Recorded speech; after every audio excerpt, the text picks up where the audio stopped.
On with this show. I got a whole monologue at the start too, so and then we'll get into it.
Good morning, Raider Nation. Welcome to the Raiders Monday Morning Quarterback Show. I'm 401 Raider Jeff. I'm joined by Jason, Raiders First Downs, and Chris, 4 Raiders. Chris will probably be in at some point. He's been playing around with his system, trying to fix his sound. So today, we're breaking down another flat-out embarrassing Sunday. The Browns came in, punched us in the mouth, and our offense never even put up a fight. And that disaster finally triggered the move we all knew was coming. Chip Kelly's gone, fired, out the door, out of the building. See you later. But here's a problem. Firing Chip doesn't magically fix an offense that's been lost all year. No identity, no rhythm, no urgency. And Raider Nation is tired of watching this team trip over its own feet every single week. So today, we're asking the real questions. What happened? Why did it take this long? What changes now? And what does the rest of the season look like with this offense in pieces? So sound off in the chat. We'll talk about it. We'll vent. And let's be honest, as always, like, subscribe, hit that bell, and let's get into it. Jason, are you ready for this show this morning? Yeah, I'm ready. It don't sound too positive. I had breakfast. It's about the best thing I did today. I had this vision of coming in here. You know, as soon as the game was over, I was already planning on how we were going to start this show today. So the whole ride home, I'm thinking, plus I had to field a phone call from Raider Will. He called me up and he was just ranting on the phone with me, yelling and screaming. And it was funny. But I was like, all right, how am I going to approach this tomorrow morning? Knowing that I was still going to get on the show with Jay last night doing the post-game reaction. And my first take was going to be, I'm going to come in all pissed off and angry. And, and then we're on the show last night with Jay and Raider Will's on there, right? And while we're on there, all of a sudden, I start getting messages. Bueno sent me the first one. And then I saw something else. And so I give him the credit to I'm not Bueno because he's the one that told me first. He goes, I think Chip Kelly just got fired. So I was like, ooh. And I said it in the chat, in the show. And then we broke it. So after that, my mood kind of changed a little bit because it's something that we were all looking forward to, correct? Change. I mean, what we were doing, just spinning our wheels in mud is all we were doing. So, yep.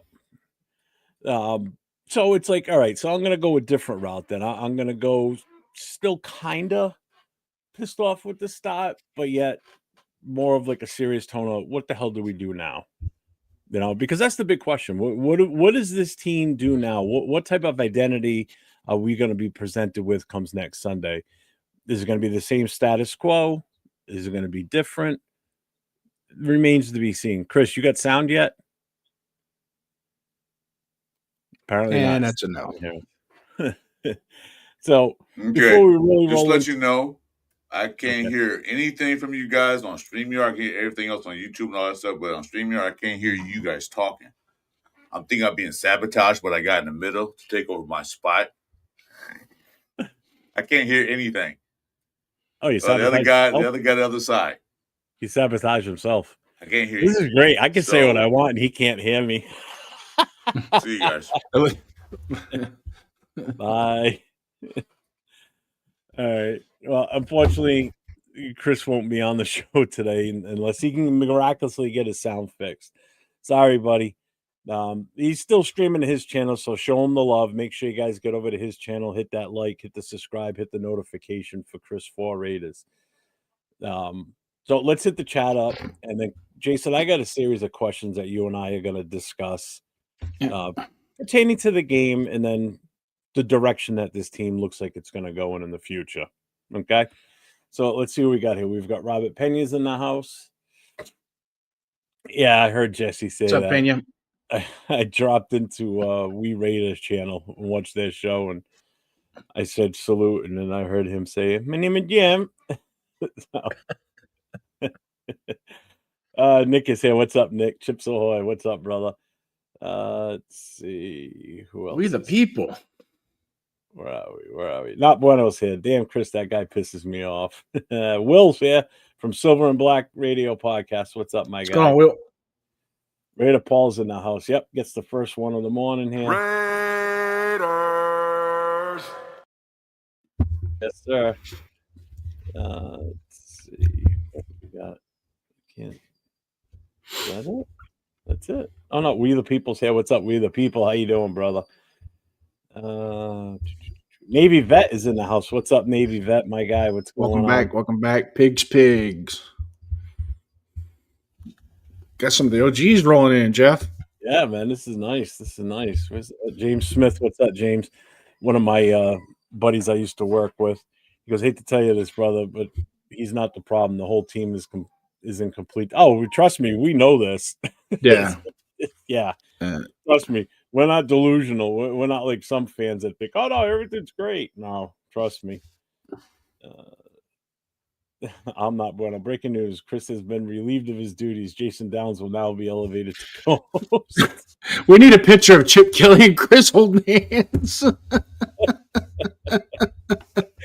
Nugget overdose here. Pete needs to step aside and put someone as interim. Pete will only advise at this point, put in half veterans, half rookies, and hopefully we find a gem within the team and perhaps play a mesh.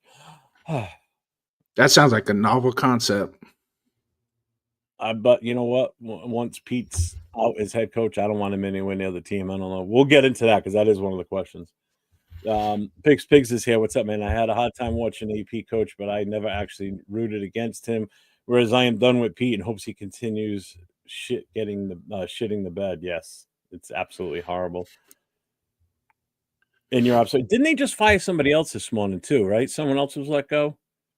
The Becknell, I think his name was. I thought I saw something. Somebody else posted something on IG, or I saw it on Facebook or something. Another coach got let go too. I'm not sure. Mm-hmm. Marcus Banks, what's up, my guy? Gunsmoke's in the house. What's up, man? I just wanted an O-line. Yeah, exactly. Let's see. Greg Olson is better than Chip. We hope so. Is that what has that come out yet? That's who's taken over? Have they said anything yet? Greg Olson, yeah, that's the most common sense thing. Yeah, I haven't seen anything, so I don't know if you'd seen something I might have missed. Oh yeah, Las Vegas Raiders offensive assistant Bob Bicknell has also been terminated. Okay, yeah, I knew there was some. That's it, Bicknell. So I was right with the name. Let's see. It was Chip's second in command or something. Oh, okay. Yeah, they let go Chip's assistant. So proud of my Raiders. What's up, Accelerator? What's going on, brother? Hi. Bye.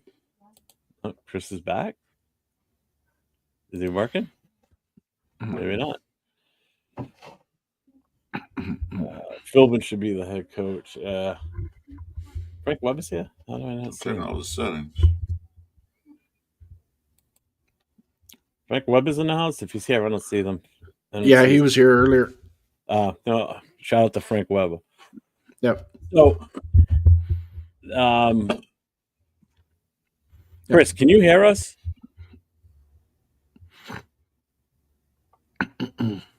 That's a no. Yeah, I might have to mute him if he's going to stay in here because he's making noise. He has no idea he's making it. But Anything. Yeah, see, I can't have him do that. That's not going to work. I wonder what the heck's going on. That's going to get. Oh, what do you say? I am convinced. I and many other Raiders fans could draft, develop, and coach the Raiders to more success than what's happened. Oh, there's hundreds of thousands of GMs out there. Yeah. There's probably millions. So if we get into like our Marcus salute, bro. I'm actually gonna let you go at it here. So I'm gonna let you have your rant that you want. So we're gonna let Jason have the mic and let him say what he wants to say about, in particular, to yesterday's game. We're gonna get into the Chip Kelly thing. That'll be another whole rant in itself if you want it to be. But the floor is yours, my guy. Well, the biggest part of this rant is what the hell are we doing? There's no concept. There's nothing. It's like, are they practicing? They obviously have to be practicing like that throughout the week to play like that. Does that make sense? I mean, just the intensity level, execution. First and foremost, I've never seen an offensive line get. Forget about missing blocks. They were just flat getting run over. And I don't know if you noticed one time there was Myles Garrett line straight up about 4 yards off the ball, straight over the center, and just bull rushed right through. And all it looked like he had a 9-10 split in the bowling alley. It was embarrassing, to say the least. And now on the national media, all the national media talk this morning is that was a JV team, because they're trying to cool, Shedeur Sanders over there beating his chest. Look at me. Just imagine if I had a whole, was with the first team all year, what we could be doing. And it's like, dude, pump the brakes on that for just a second, because that was garbage. That was straight garbage. And really, in all honesty, Jeff, be quite honest with you, and the rest of the people in the chat, I'm at a loss for words. And I don't think Chip Kelly was the biggest problem. I think he just happened to be, let's fire him. Maybe that'll send a message or something. But I don't think that's the problem. Aha! You thought you can get rid of me. I found why I wasn't on. But anyway, I'm sorry, guys. Conversation. Too bad. I'm here. All right. Well, let Jason continue, because I'm asking you the same question when he's done. So to kind of follow along what we're talking about, I don't think at this point it's not going to do any good to beat my head on the table, beat my head against the wall, and jump up and down and be pissed off about this. It is what it is. I mean, just our Saturday night show alone, everything that we talked about Saturday night happened. I only missed Shedeur Sanders' stats by 20 yards. Yeah. You know what I mean? I'm like, and to be quite honest with you, that defensive side of the ball, there needs to be some heads fired on the defensive side of the ball. The only thing that looked halfway decent, and it wasn't on a consistent basis, but at times they looked decent and probably helped keep the score lower than what it was the front seven. Other than that bubble screen, I haven't seen that kind of effort since I watched a Pop Warner game. Literally there was 5 guys. They were chasing him, and they didn't even look like they were chasing him. They were just running so their mom can wave at him from the crowd. Yeah, that's what it seemed like, right? Like, I'm out here. Yeah. Wearing the uniform. Look, Mom, I'm chasing the ball carrier. Mom, hi. Yeah. That was when the game's over, I can take it home. Well, you know what? There should be a clause in their contract that when you play like that, you don't get to keep the jerseys. Those jerseys are the property of the Raiders. give them back. So, Chris. Oh, what? Now he disappeared. Yeah. What, he go in the house to take shit or something too? I don't know. I'm here. I'm just working on some things right now to reset everything. So I got all my screens are gone. So I'm here. What's up? Hey, Chris, we're doing a live broadcast on YouTube right now. No shit, Jason. No shit. I'm aware of that, dude. Just give me a goddamn minute. I have to reset everything. Shit. I'm gonna step on your yard in a minute. I'm gonna do what you want to do. I don't care, man. Right now, I'm gonna piss on your yard. I don't care. I really don't care. You can do what you want, guys. I don't care right now. I'm not missing that kind of mood right now. I don't care. I don't care. Do what each one of you want to fucking do. I don't care right now. I'm in a bad mood. My shit broke down. I lost all my screens. The Rares got their ass kicked. We saw it. I said this was going to get their ass kicked. But that bad, I don't care. Do what you want to do. I'm in a bad mood. Now, if you want to ask me a question, go and ask me a question. Well, you can see the banner down below. Jason had his rant to talk about the game yesterday and everything. So this is now your chance. What game? The floor is yours. What game? That wasn't a game. That was just out there just getting a paycheck. That wasn't no goddamn game. I already said that. Well, we talked about that Saturday night. I talked about that Sunday morning. I already said the Rays going to lose. They have no blocking. They have nothing. And what really, really, really pisses me off, I'm going to say this now, is that when I forgot who was hurt, when they was going to put Caleb Rogers out there and they pulled him back. I like, why? Then the announcer on a telecast said that, well, Pete Carroll's not, he said, I'm not here to develop players. I'm here to win now. What kind of bullshit was that? You know? What kind of bullshit was that? Then why you guys drafting players if you're not going to develop them? Okay?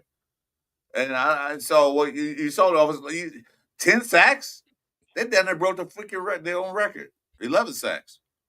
Was that Jeff George in Atlanta when they sacked 11 times? They had 10. And if what's called they come out the game, they probably had 11, 12, 13 sacks. It's ridiculous. After 3 sacks or 4 sacks, 3 or 4 sacks, you know what? You're out. Bring them in. Did they make the adjustments? No. They did not make adjustments. Not like our offensive line sucks. We know we got injured players. 2 of injured. Glades didn't show up. But 2 injured players. Oh, Michael. 2 injured players. Okay, we know that. I've seen other teams had injured players, and the guys that come in are still blocking. These fools couldn't block a leaf blowing in the wind. If a leaf in the wind, they, oh shit, what was to do? No. They sat there and let Geno Smith get the rest. Genty, 70 yards, I think it was. Yeah, he had a couple of good runs. But other than that, he couldn't run the ball. So why are you doing play action pass? The defense knows you're not going to run because you can't. So here's my thing. Firing Chip Kelly, it's not going to solve the fucking problem. The problem's going to be solved when you start putting the guys in that can block. You know, Shadir Sanders had a decent game for his first start. Yeah, I'll give him credit for that. But that 60-something yard run for a screen pass was ridiculous. It was a bubble screen. Jason, was that bubble screen or was it a screen pass? Because I kind of had to watch the replay. I kind of missed it. But that's ridiculous. Don't watch the replay. You'll hurt yourself. Trust me. I didn't watch the replay. I had to go do a pee break, and I missed it. Like, God damn it. But anyway, I'm just upset that what the announcer said, what Pete Carroll said. I didn't hear him say that. I don't know if it's true or not. But he said, I'm not here to develop players. I'm here to win. Well, you can't win when your goddamn team is sorry. Adjusting, make adjustments. Yeah. You know, it was. I knew he was going to lose, but I thought it would be a closer game than that. I think everybody did. I was expecting a defensive battle, and it'd be like a 6-3 type win. Not that. Well, I said Cleveland 17, I think 14. I think I got to go back and look, but I figured it'll be like maybe they win by a field goal or something like that, but not like that. Not nowhere near like that. They wasn't even in the game. First quarter, I looked at it 14-0. By the time I looked up, like, what just happened? We're not coming back from that. We can barely get 10 points. So how are we gonna get 14 or 17 or 20 to win? Not happening.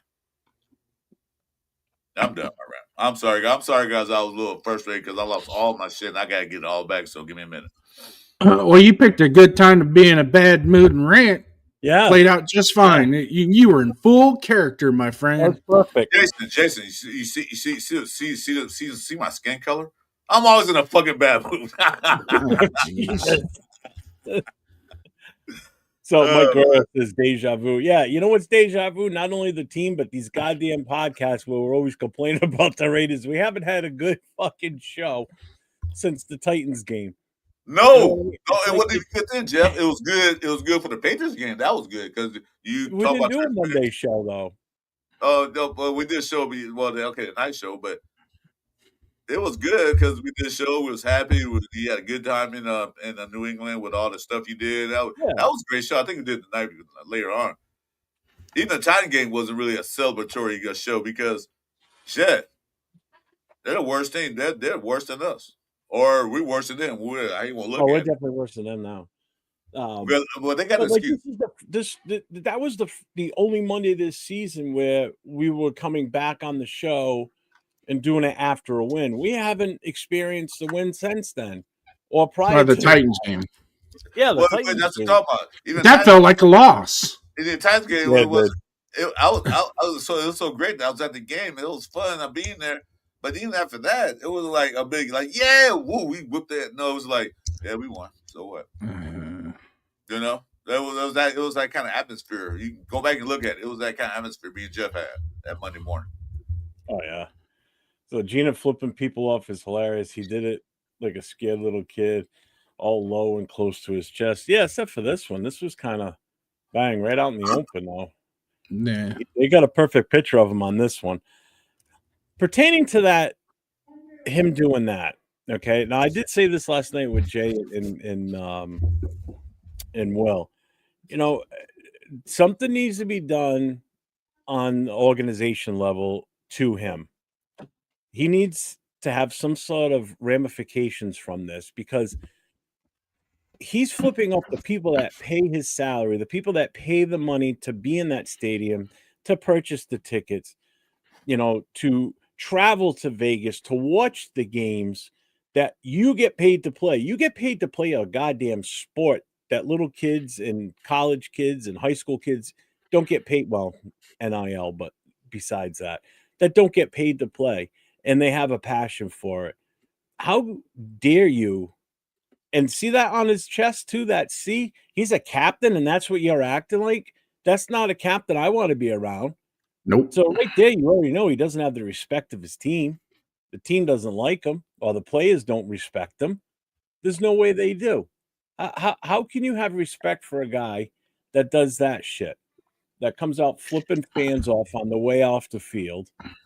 You know, just total disrespect for everything. And he's shitting on the Shield right there by doing that too, to be honest with you. He's disrespected every great player that came before him and what they meant to this organization and what they meant to us as fans. So I take this as a personal attack on me and everybody else that's a fan of this team. And I think it's super disrespectful, and he can go fuck himself.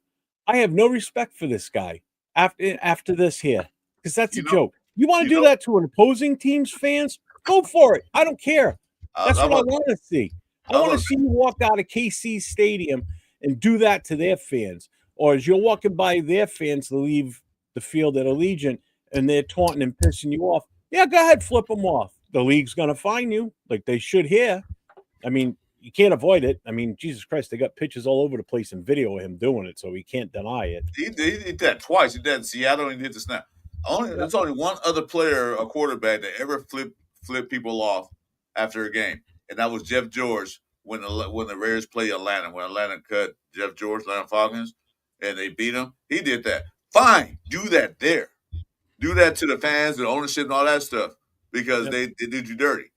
But you don't be in the Legion Stadium wearing a silver and black, wearing a goddamn shield, and flipping the fans off because they booed you. They have the right to boo you because you fucking suck. Excuse my language. I'm ranting today. You fucking suck. I know it's not all your fault, it's offensive line, but you still can make plays. That's what they pay you to do. They pay you to make plays. You know what? Getting sacked 10 times, yeah, okay, offensive line suck. But still, you gotta do something else. You know what? Goal line scrimmage. If Chip, the former OC, sit there and say, I'm calling this, he was like, no. I'll see how defense set up. I'm calling this. And change the goddamn play. Does he? No. How many times have you seen Geno Smith audible? Anybody? I don't think he does. No. Yeah, see? Your answer, the lack of response is your answer. Yeah, exactly. I don't think he does. No. He's even said it. He's even said he does. He doesn't. He's got to trust the play, trust the process, whatever. If Jeff hit the nail on the head with this whole situation of him flipping off the crowd and things like that. Here's the deal, Gino. If I was to look at him right now, standing across from him man to man, I'd say, look, all these guys up here that are wearing the jerseys and wearing the face paint and buying the stuff, they pay your salary. They have a right to boo. Okay? If you don't like it, pack your shit up and find another fucking job.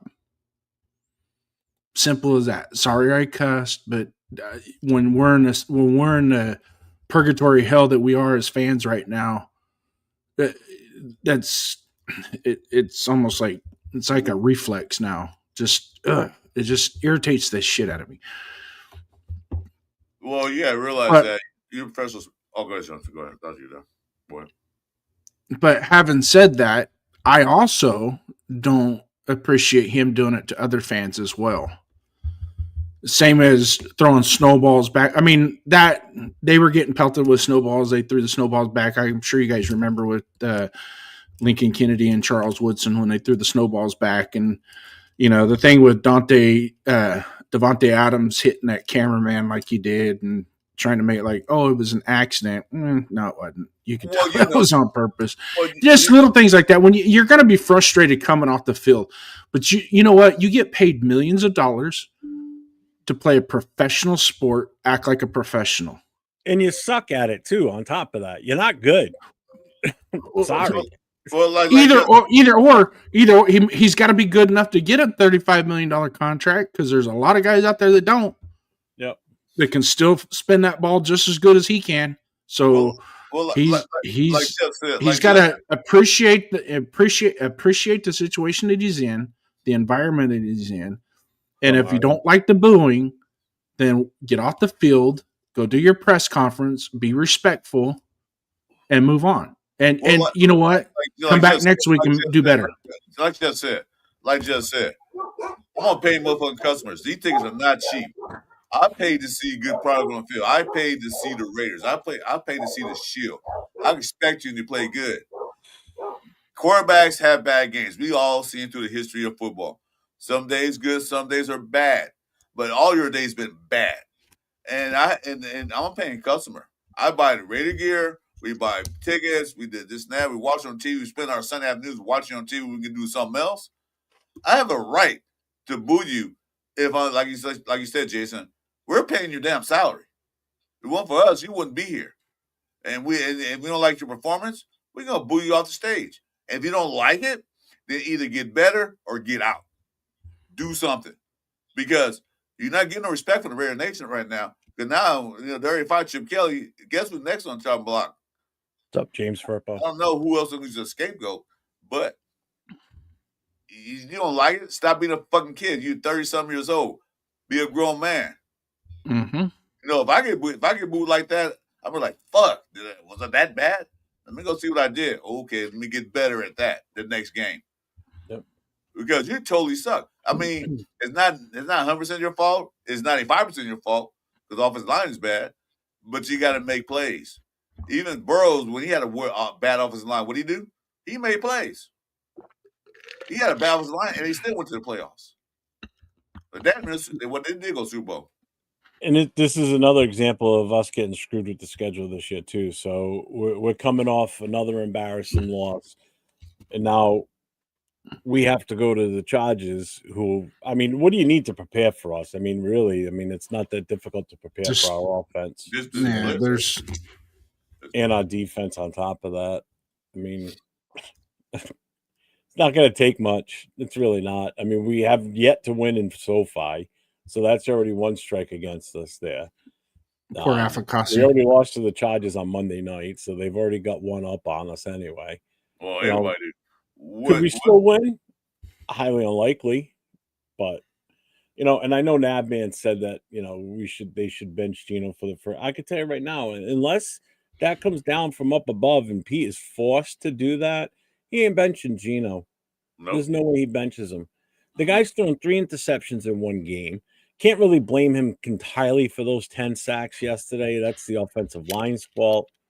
He didn't throw an interception yesterday. He did not throw an interception. But he had to get sacked. He's had games where he's thrown 3 interceptions, bad play calling. He's been hobbled and hurt in one game, and they still never took him out of the game. So it's not going to happen. Every drive that we had, every offensive possession that we had yesterday, we had a 3rd and long. And I'm not just saying 3rd and 8 long. We're 3rd and 19, 3rd and 12, 3rd and 15. Every drive yesterday, we put either it was a false start, a holding penalty, or a sack. Well, 10 sacks. And then the beauty of it is 3rd and 19, we run a draw play against a run front. The other team had a run front. They knew they knew you were just going to run the ball on 3rd and 19. So just hand the ball out to Ginty. We're going to tackle him, get off the field, punt the ball. Raiders.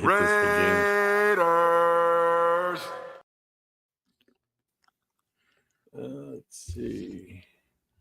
Yeah, Mark makes money off it. Yeah, exactly. Gino flipped off one guy knowing it would be confusing. Yeah, but it still looks disrespectful. You know what I mean? It's still gotta be the bigger man. It's the perception.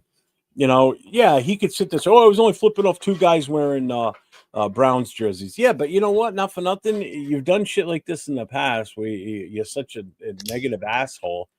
Look at the issue with him at the Pop Warner there, where he's like, I make the big bucks. That's what they pay me the big bucks for. Dude, you don't run around saying that shit. What's up, Rorschach? What's going on, man? Tucker yesterday was terrible. Yeah, the whole team just was horrible. What's up, Jay? What's going on, my guy? Jason, it don't matter how much you get paid. Don't throw stuff at people if you don't want stuff thrown at you. In return, the players are still human and have the right to stand for themselves.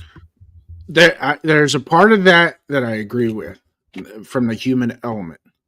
But from a professional standpoint, coming from where I came from, people are going to throw shit at you. People are going to say stuff at you. They're going to call you names. You got to be the bigger person and walk away. Well, like I said, you got to grow up. You got to grow up. Like I said, if the people booing you, there's a reason why they're booing you. You have to grow up, and you got to make yourself better. You got to go out there and say, nah, okay, this Sunday I got booed. I had a fucked up game. One leggings. I'm a curse, so anyway, get used to it.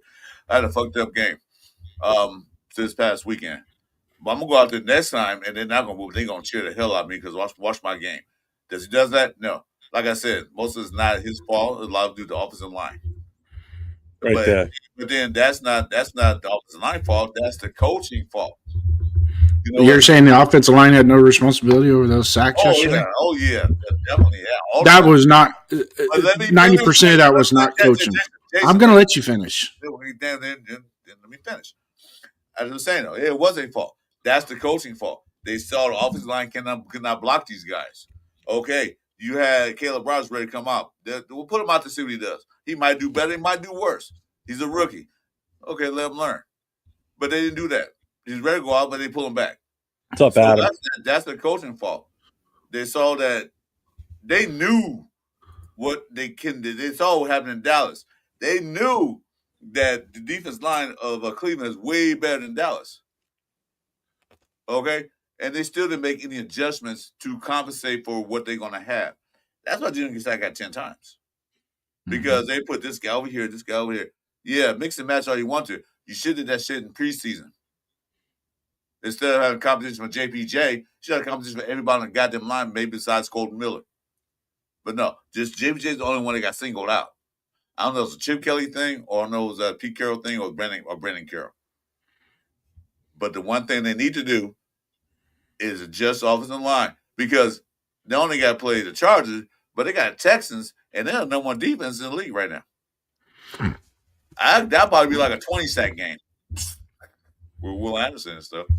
All right, Jason, go ahead. I'm sorry. I just want to get that out. I'm still pissed off. I'm an angry black man. So do we want to talk about the offensive line, Jeff, or no? Nope. I got other stuff we're going to go with first. Okay. So we're going to go with, let me switch the banner up here, reactions. So your immediate reaction to the Browns game. So I'll have Chris go first in this one. What was the one moment you knew this offense was never going to score? Like, what was the point that you finally realized that there's no way we're going to score? Even though we did, but it was that was give me time. That doesn't really count. The exact moment I knew they were going to score is when I saw the offensive line lineup. Who was out there? I said, the hell, but we ain't scoring shit. I was thinking to myself, like, yeah, what's his name? Going to break Derek Thomas' record, 7 sacks in a game. Almost did. But as soon as I saw the offensive line, I was like, yeah, we're toast. That's the moment I saw. And then, like, Jitty couldn't run the ball. Got hit in the backfield, like, multiple times. Had a couple of good runs. We're going to cover that, too. So yeah, okay. Jason, what was your moment that you realized that we're just not going to score? We're not going to do what we need to do with this team? When we got the interception, we're set up in the red zone, basically set up in the red zone, ready to hunt, ready to kill.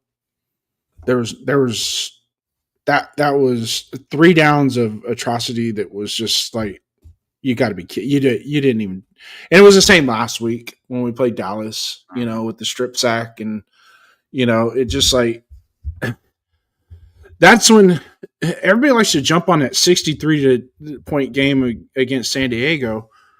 That had a lot to do with the turnovers, not so much what AOC did, but AOC took advantage of those turnovers and turned them into touchdowns. Right. So when you get an interception that gets you down in the red zone, that has to be a touchdown. That's how you put the other team on notice that we're here to play. If you just go through, you just do three plays, and I'm not saying the plays were bad; they just weren't executed. Okay, but if you don't score a touchdown there and you're kicking a field goal, you just gave the other team hope and motivation to come back out. And do what they're doing. Right about that time is when I texted you yesterday, Jeff, and I texted you. I said, you know what? If I was Cleveland, I wouldn't even throw the ball the rest of the game. Yeah. At this point, there's no. They could just run. They can run 3 and out. We can run 3 and out. Wear our punters out, and they're going to win the game because there was no moxie with that team, man. There was the offense. There's no sense of urgency. There's no. I know Brock was trying the best that he could.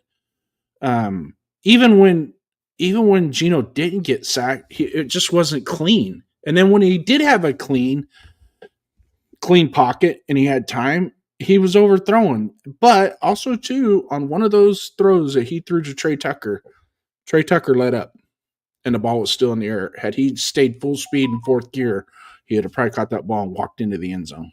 So what was the moment you thought they wouldn't do? Because you listed like 5 things that happened in the game. What was the actual moment you saw they weren't going to score? When I texted Jeff, and it was first quarter when we got that interception. Well, I didn't get that text, man. So as I was saying, though, you listed about 5 things it was. I think the score was 7-3 at that point, Jeff. Yeah. Okay, so this is now turning into the Jason and Jeff show. Bye, guys. What? I don't know what the fuck his problem is, but I'm getting fucking tired of it. I don't give a fuck if you're tired or not. I was just saying you ran about 5 things off. I was saying like what was moment though, but you said when they got in the red zone, and I didn't score. I was just I was saying that what I was doing was there was a moment, and I was impeding how those moments just correlated throughout the game. Does that make sense? They kind of all go hand in hand. Yeah. Are we good? Yeah, no, I'm fine. I'm not. I got the Mondays. Apparently. Yeah, the Mondays, man, ever since the damn season started. Shit. Somebody's got a case of the Mondays. Fridays. Huh? Somebody's got a case of the Mondays. Yeah, I got the Mondays because it's like that every Monday after the Raiders play on Sunday. I tell you what, Chris, how about this? This make you feel better? I was like that during the game you're talking about. Nah, Jason, I'm sorry. I get what Jason's saying. He kind of elaborated a little bit more, but yeah. I'm sorry, Jason. I'm just like I'm just like it's so you listen about 5 of it. It's more than that. You can listen like 10, 20 if you want to. Well, the 5 that I was expounding on had a lot to, I mean, I could come in here and just say, oh, when they kicked the field goal after the interception, you know, I mean, it got to be a little bit more prudent when we explain why. And using examples only helps. I'm saying in one turn. I said offensive line. I said, oh shit, we're in trouble because you got Garrett and then what's the name? The guy we could have Mason and all this stuff. They made some hell of plays. Nobody can block none of those guys. This Mason Graham, I wish we'd have took him. He's a rookie. I can show it, James. See, here it is. Oh, there he is flipping his blur it out. I didn't blur it out. He made a good play. Yeah, well, the video, who of them got him? That's I don't understand that. But we did. We didn't. The video the video does more justice. Oh God, yeah. No, but I get what Jason was saying too. It's like, and I agree with them on that because it's like you get the interception, you got it in short field, and you can't even punch the ball into the end zone. We have to settle for a field goal. That's what pisses me off. Is that type of shit. 2 weeks in a row. 2 weeks in a row. Yeah, we're settling for field goals when he makes them. Yeah, he missed one yesterday. Yeah, so it's like. The inability to just have any type of sustainability with offensive plays and moving the ball down the field, and people sit there and say, well, look what Brock Bowers did. That was late in the game, garbage time. They weren't playing us as strong. Myles Garrett was already on the sideline. He wasn't even out there. So yeah, of course Geno had time to throw the ball. And of course he's going to key on Brock Bowers because he's the best guy on the team to throw the ball to. He's going to catch it. He's going to get extra yardage. That's a guarantee. And he did just that. He had a phenomenal drive that where he was just catching them left and right and moving down the field. But we're so inept we can't even get out of our own goddamn way. Offensive linemen tripping over each other. Quarterback that just can't see the field, doesn't have the chance to see the field. You got Genty being handed the ball, and guys, there was one point where he got the ball, and there were 5 Browns on him. As soon as he got the ball, a step forward, the ball's in his hands for the first. He gets the ball, and boom, he's got 5 Cleveland Browns in his face already. 5. They were in the backfield so fast that they could to the handoff. I like that. Damn, he's back there already. As soon as he got the handoff, they were back there. They could have took it and ran for it.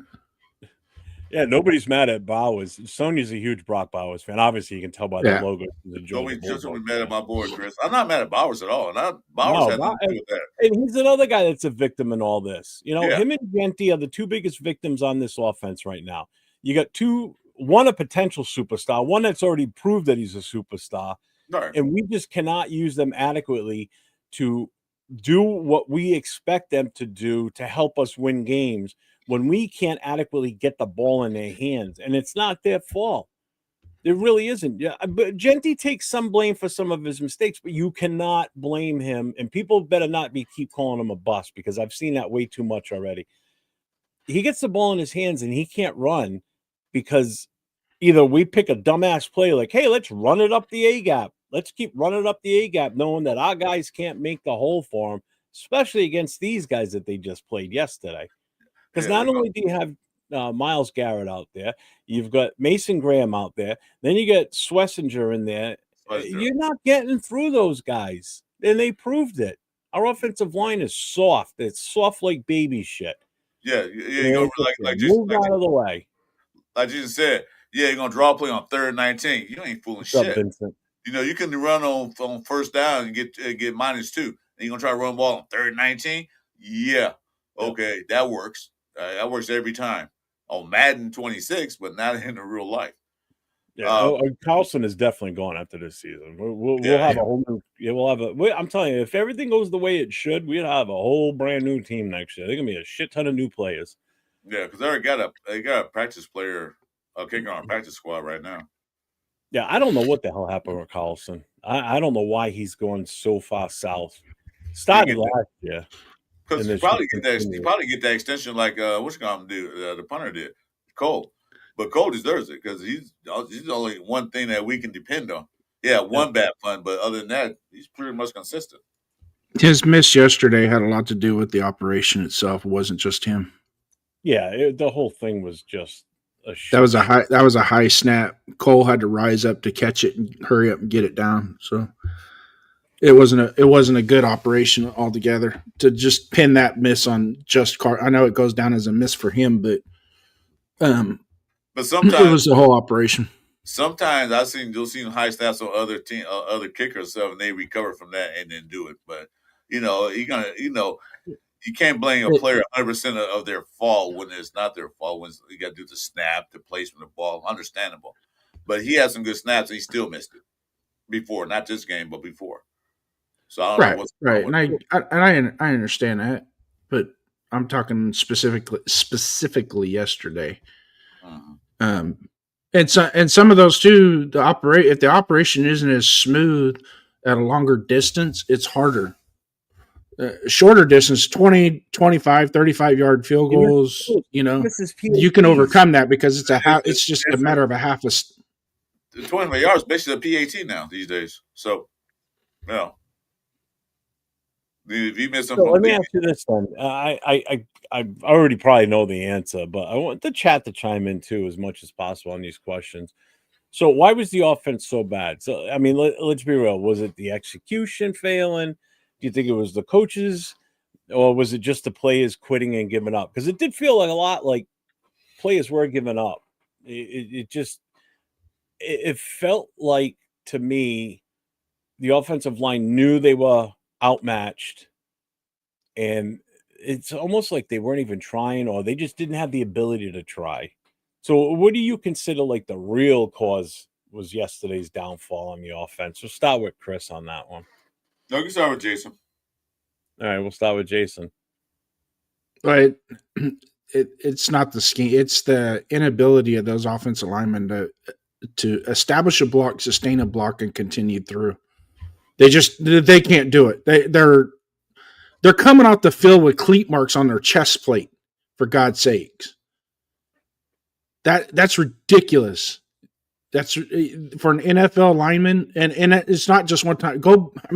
I hate to say it, but if you go back and watch some of those, and these ain't even blitzes, man. This is a 4-man pressure or a 4-man run gap protection, and they're just beating the dog snot out of that interior line, and it's embarrassing.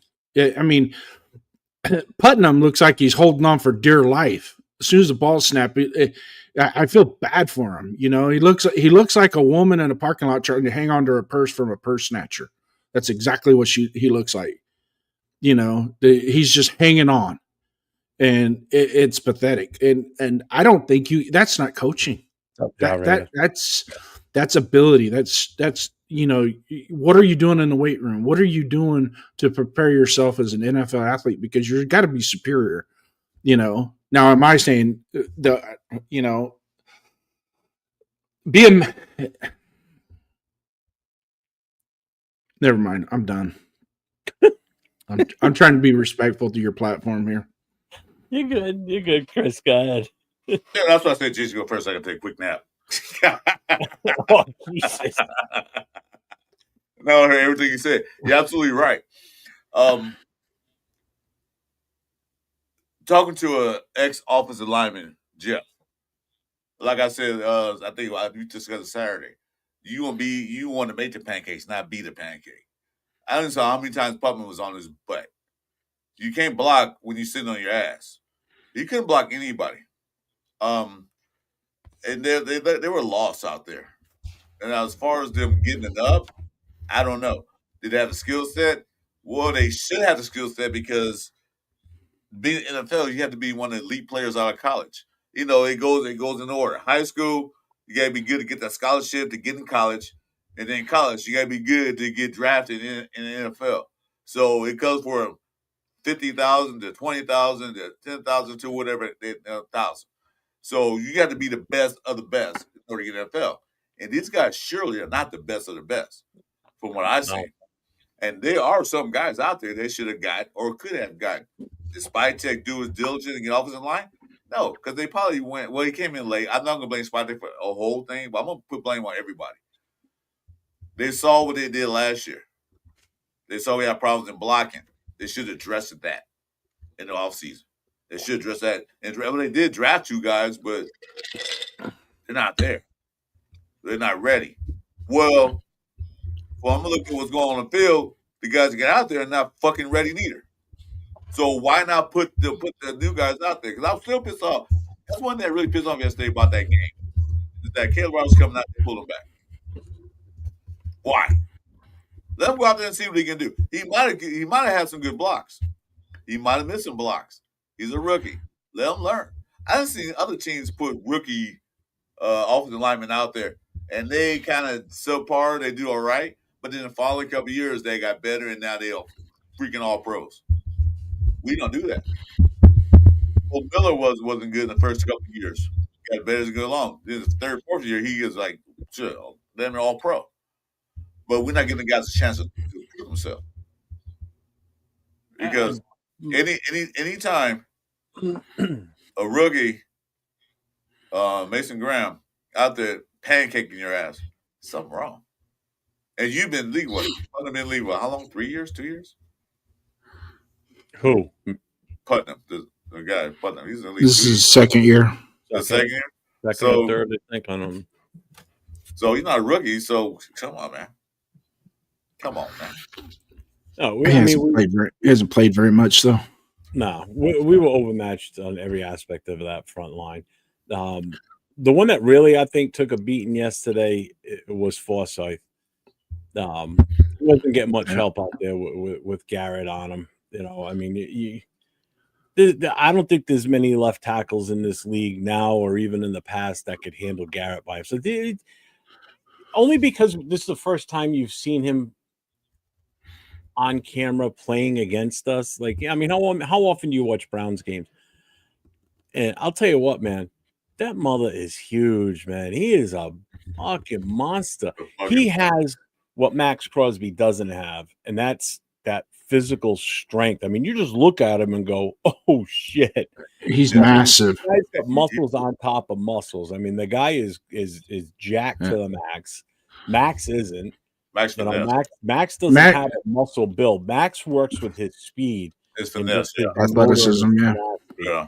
You know, Myles Garrett will bowl you over no matter who you are because he's that strong, and he's quick off the line too for a big dude. But he will overpower you easily. He'd knock me on my ass in 2 seconds. I know he would. I'm not dumb. I know I would not be able to hold him back.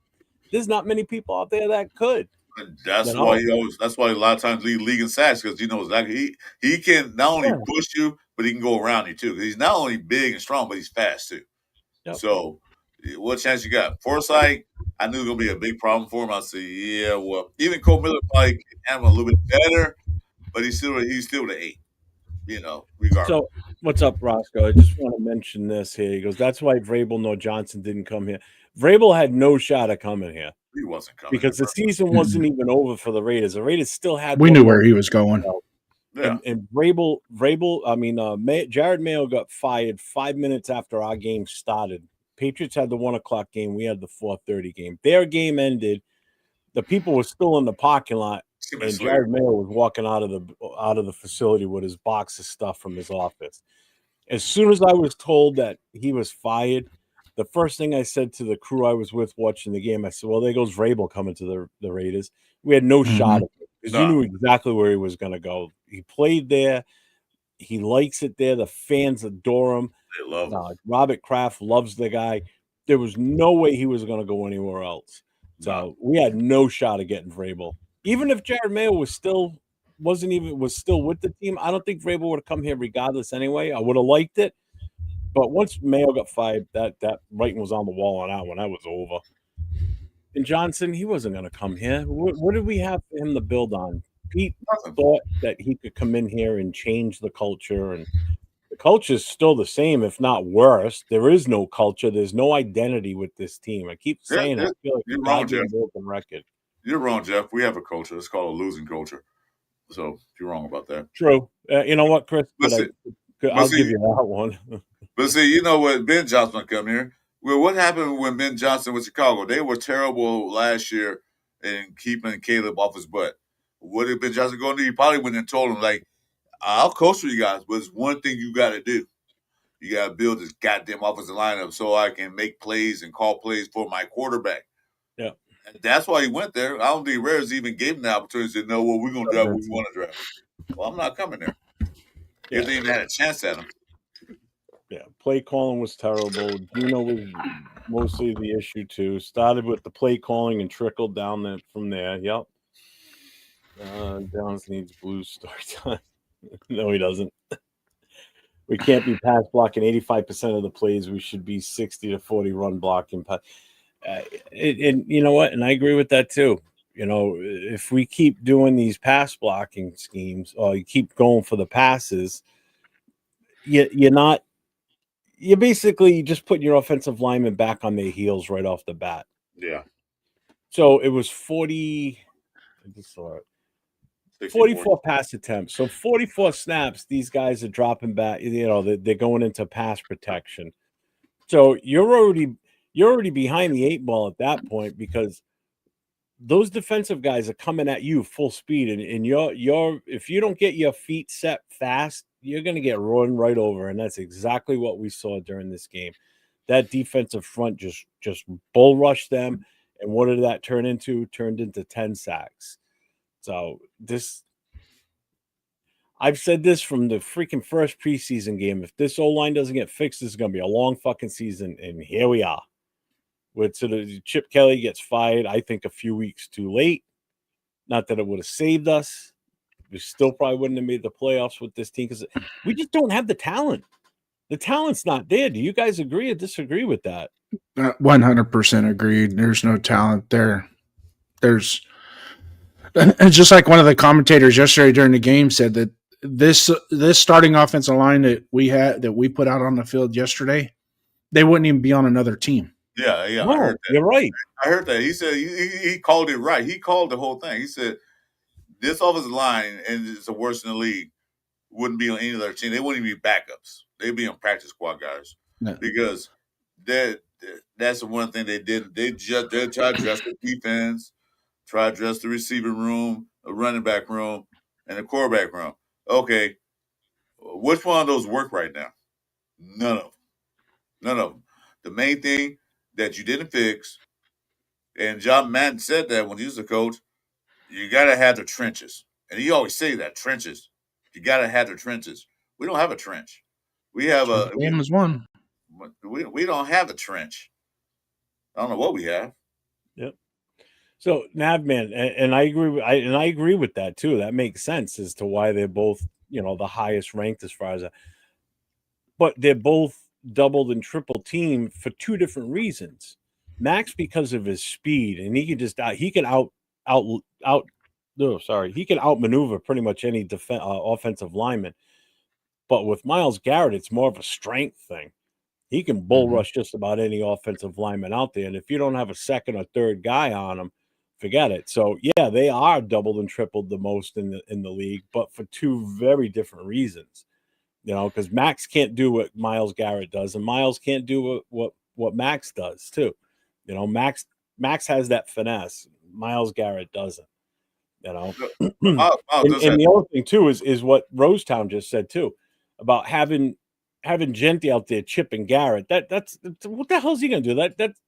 That's like a fly flying up against Jason's side of his head, and he's like, oh, what the hell was that? It makes no impact. It's not gonna do anything. Thanks, Jeff. You're welcome. Unless there's nothing up there to do damage to it, so whatever. Unless the jalapeno cover flies, yeah, it's a different story. Ooh, bringing the jalapenos back into it. Jim Harbaugh would have been here if Josh McDaniels finished off the 2023 season. Nah, he wasn't. We had a number 2 spot, and he got fired. And AP stepped in, won 6 games, 8-9, set us up with number 13 pick. I ain't mad at Bauer's pick. He's a legend. Harbaugh was never. I don't think Harbaugh would have come. He was never coming. He said he was going to Chicago, and then San Diego was the next choice. Chicago didn't pick him up, so San Diego did. He was never. He wanted a turnkey roster. But there will always be that what if. What if we had a solid O-line, a younger, more athletic QB? Would Chip have looked the same? He dealt the hand he was given. Yeah, I get that. There's always going to be that. There's always going to be the second guess and the woulda, coulda, shoulda. The hindsight's 2020. All that shit. Just talent is just not there on this roster. So where's the common denominator and the lack of talent come from? It's poor decision making on this roster, and whoever's ultimately how about the frequent turnover of the front office? Well, that's the other thing. You don't, because the philosophies change from minute to minute. As soon as you change a front office, you're changing a philosophy. You're changing a draft philosophy and your roster philosophy. And when you go from Mike Mayock to Dave Ziegler to Telesco to Spytek in a matter of 5 years, there ain't going to be any talent on there because each one of them are going to have their own vision. And then the coaches are going to have their vision too of what they want with the players. And so just like last year, the people that we let walk away, I understand why Spytek let them walk away because he didn't have the fundamental scouting that he needed to retain those players on his roster moving forward. So I understand that. Us as Raider fans, we knew what they were because we'd been watching them all year. And we're like, letting Chason go and Spillane go. Those two guys should have been re-signed. I get it. At the minimum, Chason minimum should have been re-signed. I would like Spillane, but at least minimum Chason because we know that pass rush on the other side where Kuntz is non-existent. Snowden is not there. Nobody's there on that side opposite Max. I would have kept Chason because the year he played for us, he did pretty well. But at least I would have kept him. If we couldn't pay Spillane, okay, fine. Keep Chason. He won't cost that much. But then, like I said, Spytek came in late and then didn't have a chance to evaluate everything and let him walk. So he did that. Now you got to look at what's wrong with his team. Well, the first thing you know is the offensive line. So you got to work on that. Secondly, the defense opposite Max. Max goes out there 110, 20, 30%. He does what he can, but he cannot do it alone. Last time we checked, fellas, as football games played with 11 versus 11, not 1 against 11. So he can't do it all by himself. So fix that side, help him out. The middle, is what it is. But he's fixed the edges. That's Spytek's job next year going forward. Offensive line and the edge. Those are 2 main things that you do. Ooh, this is big news. So it looks like Joe Burrow's going to start on Thanksgiving against the Ravens. Yeah. I know it's not Raider news, but I think that's a big deal. Oh, he's fine. He's going to be back that soon. He's healthy, huh? They were trying to get him back this week, but I think since they got a short week. I picked him up a couple of weeks ago in a couple of my fantasy leagues, just in the chance that he might start. I don't need him in one of them because I have Josh Allen and I have Mahomes, so he's just going to sit there. And trade deadline's gone, but I look at it this way: nobody else can get him. Yeah. You know what? Here's a deal. I'm dirty that way. That's the way I play fantasy. Even if I don't need a guy, I take him. This is a good deal. Why don't you trade our whole starting offensive line and Zamir White to Cincinnati for Burrows? How about that? Even Cincinnati wouldn't take our offensive line. No. Well, they had one of them, so they do. No. That's all we. To be quite honest with you, I think we should call the Birmingham Stallions and see if we can get a couple players from them in a trade. Oh, USFL, whatever it's called now, the UFL. Yeah, United Football League or whatever, USFL. Well, yeah, UFL or whatever it is. It's the X that the UFL got called it. I don't know, whatever it is. But oh,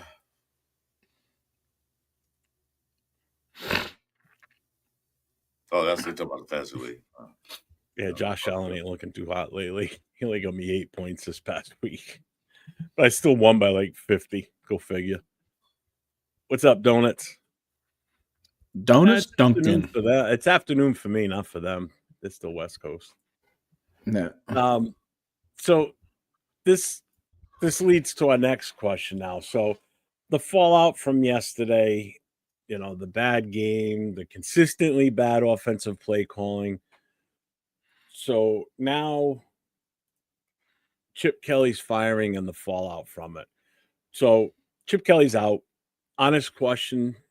Do you guys think this fixes anything, or is this just the Raiders changing the nameplate on the office door? Just the product's not going to change. It's going to be the same shit. Do you honestly think we're going to see a different variation of this offense going into next week?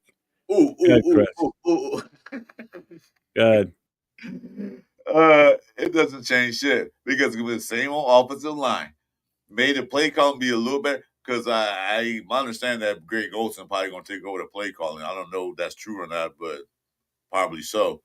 Let's be the same old shit because maybe different play calling, maybe call a play call different situations because, like I said, the thing was that last week, Jason, the Dallas when it was 3rd and 2, they tried a quarterback sneak. Who calls that play on 3rd and 2? Maybe they'll change a little bit, but it won't change it better where we all of a sudden we're an offensive dominating team now. Because if Greg Olsen take over, we know Greg Olsen's history. We know what he did with Derek Carr and all that stuff. But the only way they're going to change is if Greg Olsen can come in and say, we got to change the offensive line. We got to put Rodgers in there. Maybe we try Grant out. Say Grant's not ready, we'll get him ready. We got to change the offense. Maybe put Glaze at right tackle and put Grant at right tackle. Grant at right guard and put what's the name? Grant at right tackle and maybe get Rodgers at left guard. Change up a little bit to see what happens because what do we got to lose? We're not going to have a winning record. That's apparent. We're not going to the playoffs. The only thing we're fighting for right now is the draft pick. In order to get a top pick, we got to keep losing. In which the way this team looks, we probably will keep losing because the next 6 games is against some defensive teams, especially the Texans. I can't wait to see that Texan game, see how many sacks they get in that game. I'm a Raider fan, but I'm also like reality. The reality is that if they don't change the offensive line, no matter what offensive coordinator bring in, it's not going to make a freaking difference. Not one bit. So we'll see what happens. I'm done. So before you go any further, I want to bring something up here real quick that I just saw. Hang on. Where was I? Here it is. Nope, not that one.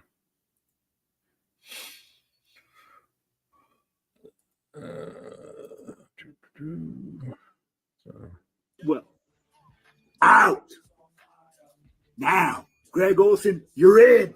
Let's go, Raider Nation. Let me know what you think. I'll replay it. What is good? What is good, Raider Nation? It is a hot day on this Monday for Raider News. Chip Kelly, out. Tom Bickwell, out. Now, Greg Olsen, you're in. Let's go, Raider Nation. Let me know what you think. So he is What now is good? he is now the official offensive coordinator. It was confirmed. This is confirmed. Okay. So it's official. He's our guy now for the rest of the season. It only makes sense. He's got previous experience. He's got previous experience as being an interim OC. He did it once for us before. Yep. You know, so and he knows the playbook. So the playbook isn't going to change, you know, so don't expect us to change the offense because you don't change the offense in week 11. You just don't do that. No. But there might be some little differences as far as what his game plan will be, as far as, you know, maybe establishing the run a little bit quicker, get it moving. And then also too, is he going to hold? Here's the drawback: is Pete Carroll allowing the offensive coordinator to dictate the starting lineup, or is it Pete Carroll's call who starts, or is it Chip Kelly's? Because if you're the offensive coordinator, it should be his responsibility to put the 11 guys out there at any given time, whatever personnel he wants to run at that point, if he wants to do a 3x1, 12 personnel, 13 personnel, if he wants to go 2-back set, single back set, empty back set, you know, he's the one that should be dictating which personnel go out there for those plays. So is it Pete Carroll that was doing that I want to see these guys in there, including the offensive line? Okay. I don't know if you guys caught this, but what the hell is Kappa doing playing center? Make that make sense. Make that make sense. That's a good question, Jason. That's a good point. Who was dictating who was starting offensive line? Is it him or his son say, "Hey, Dad, start this guy off his line. I think he's better." Well, that's a good question. We don't know the answer to that, but like you said, the offensive coordinator should determine who's better playing on the line through the scheme I'm running. Who's better? This guy is better in the power blocking. This guy's better than zone blocking. But yeah, that's a good question. That's a good question, Jason. I like that.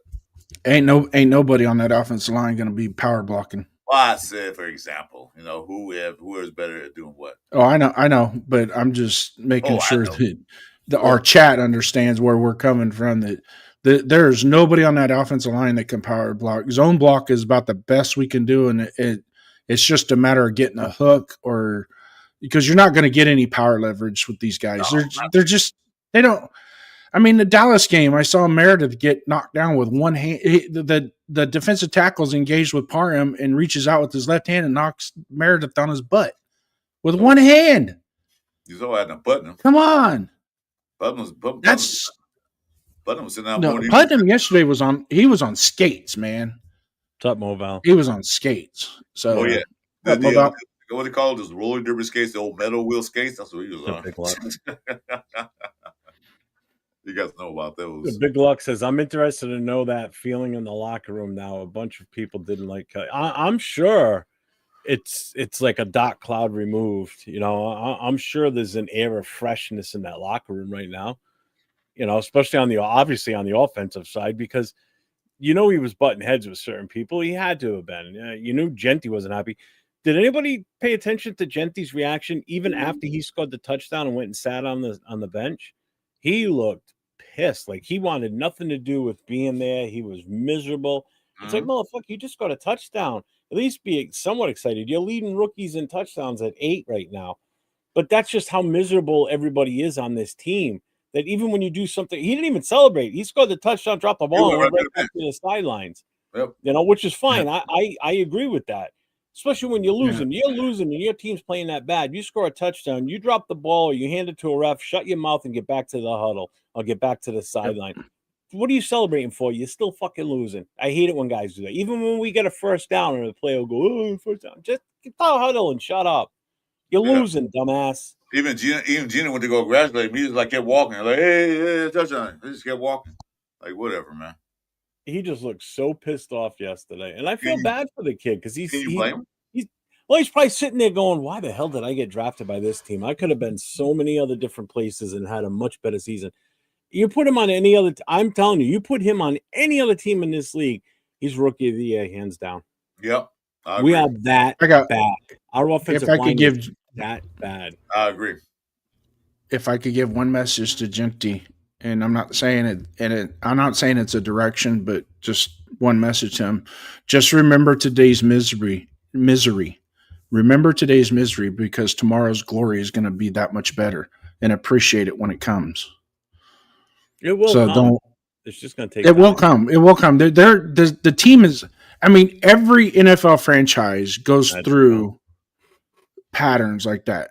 Okay. I mean, even in the last 22 years, we've had patterns of success. You know, we had the 2016, 2017, 2015, 2016, 2017, a lot of progression.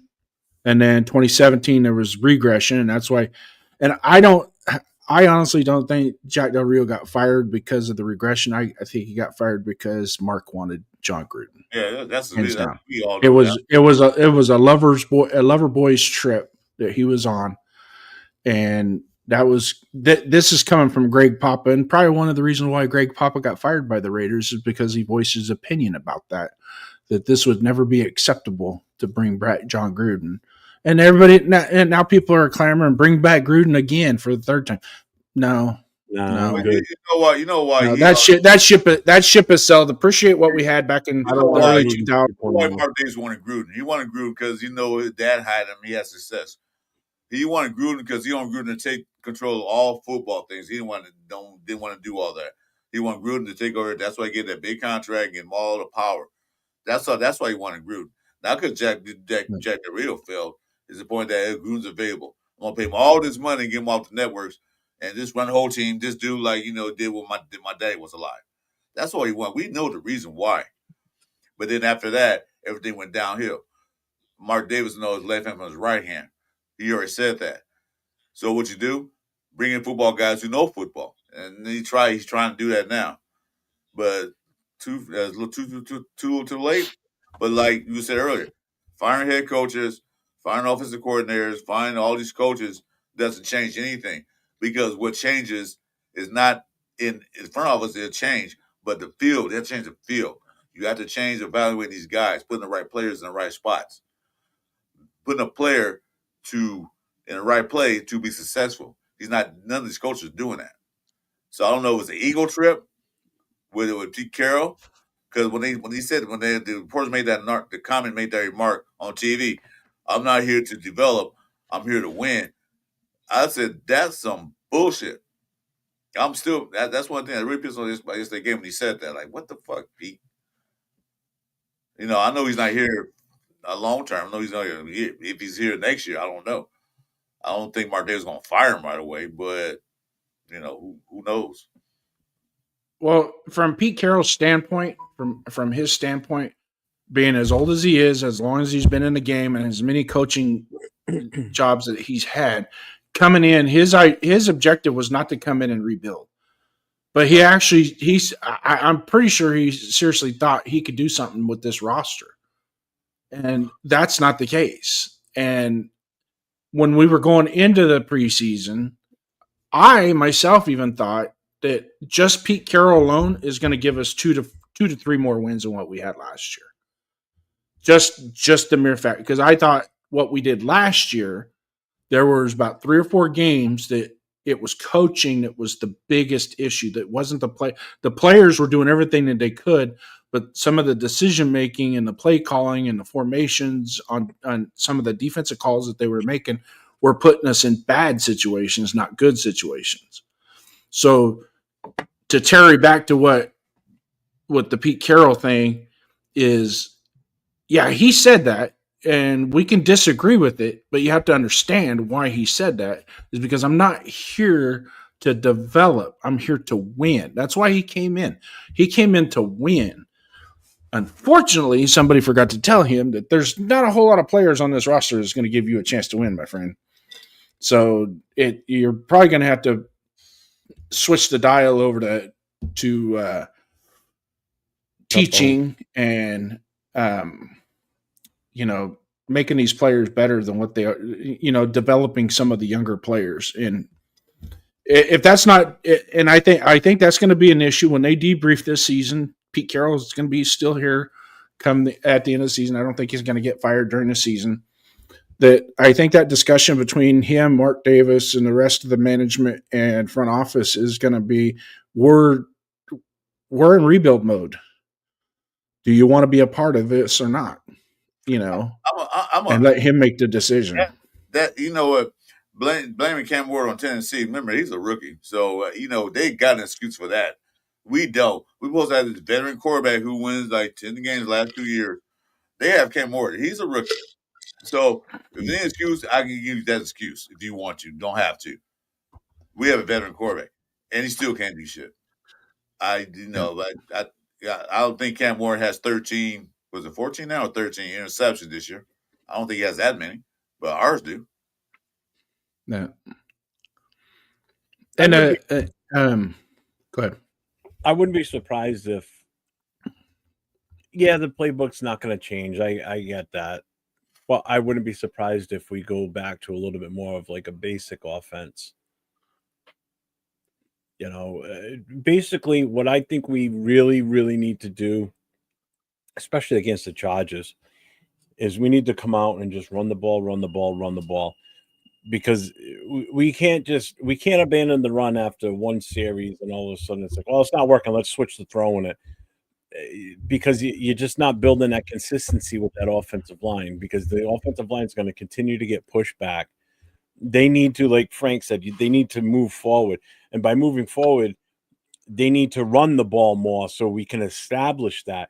Get this offensive line moving in a positive direction. Let them slowly start to build confidence. Like when they get in the huddle, like, wow, man, we just got a 10-yard run. You know what I mean? Like the normal bullshit you talk about in the huddle while the quarterback's getting the play in his head. Sit there and talk about, hey, listen, man, that was a great, we need to keep doing this. Be an advocate as the quarterback. Be an advocate for your guys up front and push to have running plays. Don't keep kowtowing to like, oh, yeah, we're going to throw the ball. Yeah, you're a quarterback. I know your goal is you want to throw the ball as much as possible, but you got to do what's best for this team. And dropping back 44 times is not what's best for this team. You just kill any sustained drive you have when you throw 3 times in a row. Next, we're 4th and 10 or 4th and 8. We ain't getting that first down. There's no way. Jeff, as offensive lineman, you play. What's the greatest feeling blocking when that run back? When a guy blasts right by you for like 10, 15 yards. When the run back's behind you, you're blocking out, you're making that hole, and he runs like 10, 15 yards. Don't that mean you're like, yeah? That's what we're not doing. We're not. I don't know. I'm not offensive lineman, so yeah. If you get the running game started early and often and established, it definitely helps the confidence of the offensive line going forward, both in run and pass.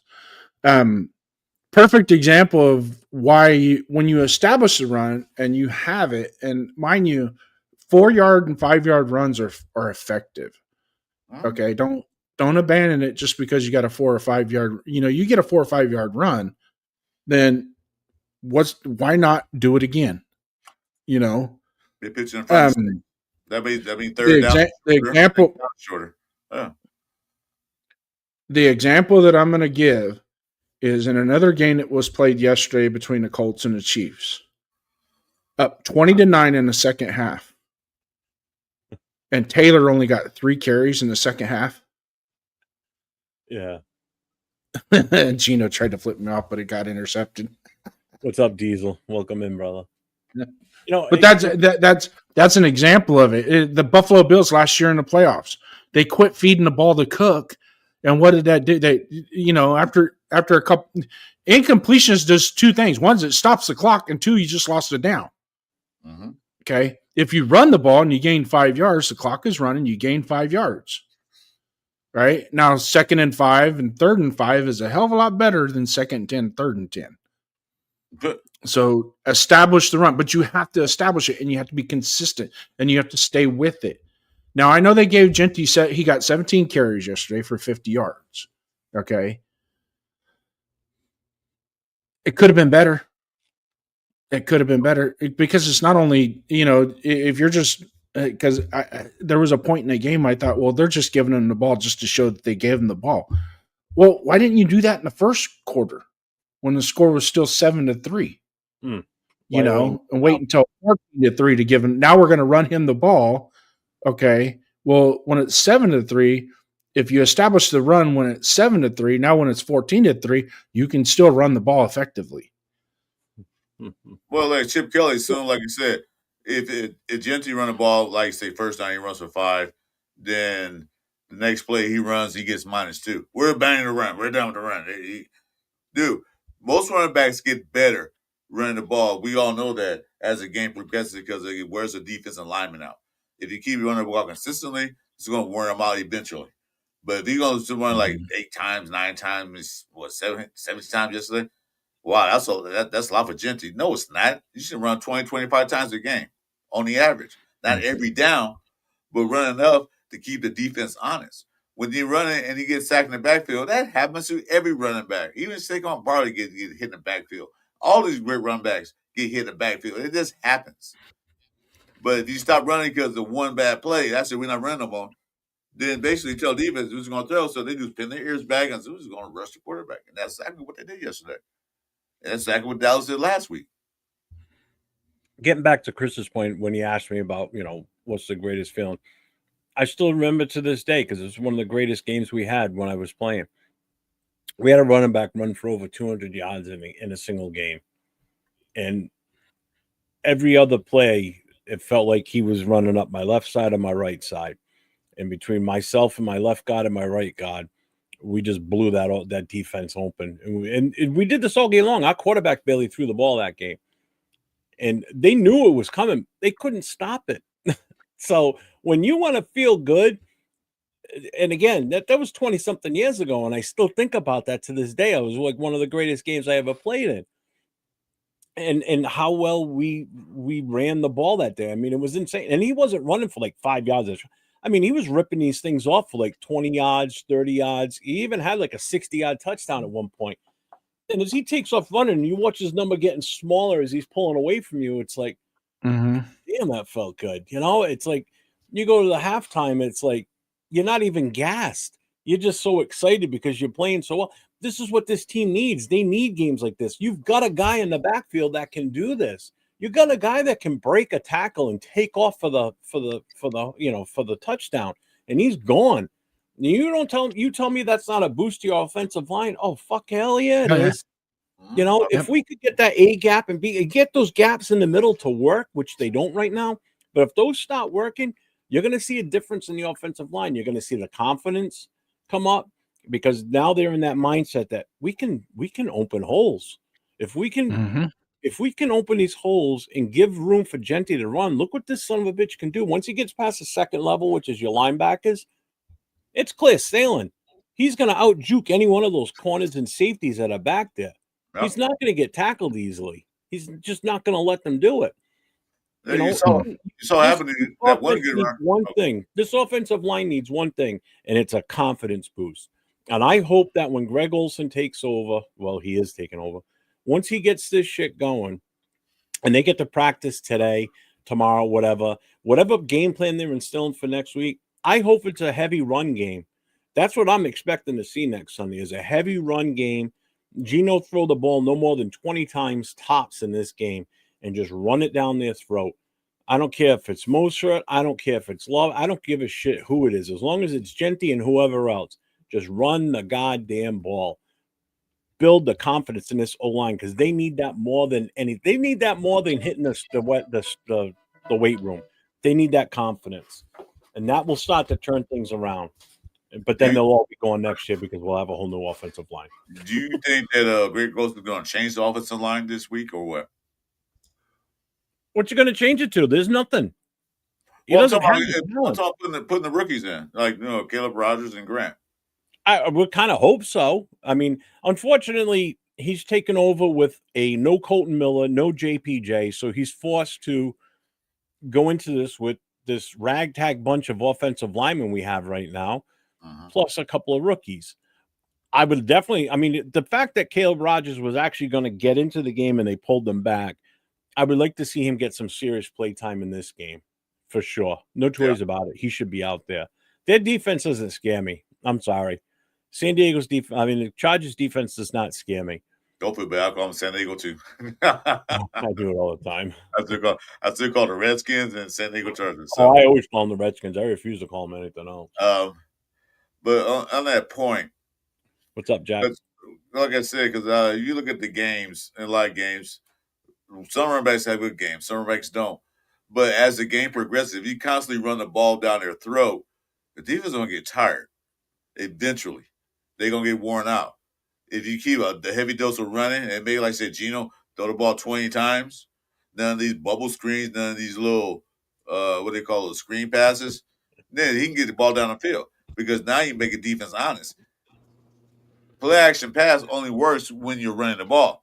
If you get negative 2 yards each time you run the ball, how does that work? Because you're not fooling anybody. That's what Chico is called. Why do you run play action pass out of a shotgun when know damn well you can't run the ball under center? So, I don't know. Maybe Greg goes and company, like you don't run the same playbook, but you know how to call the exact same plays that Chip Kelly did. You call different plays in certain situations. So maybe it worked, maybe it won't. Hopefully, they'll start looking better. If we're going to lose, fine, we lose. But I want to be in the game at the end, not the game over in the halftime.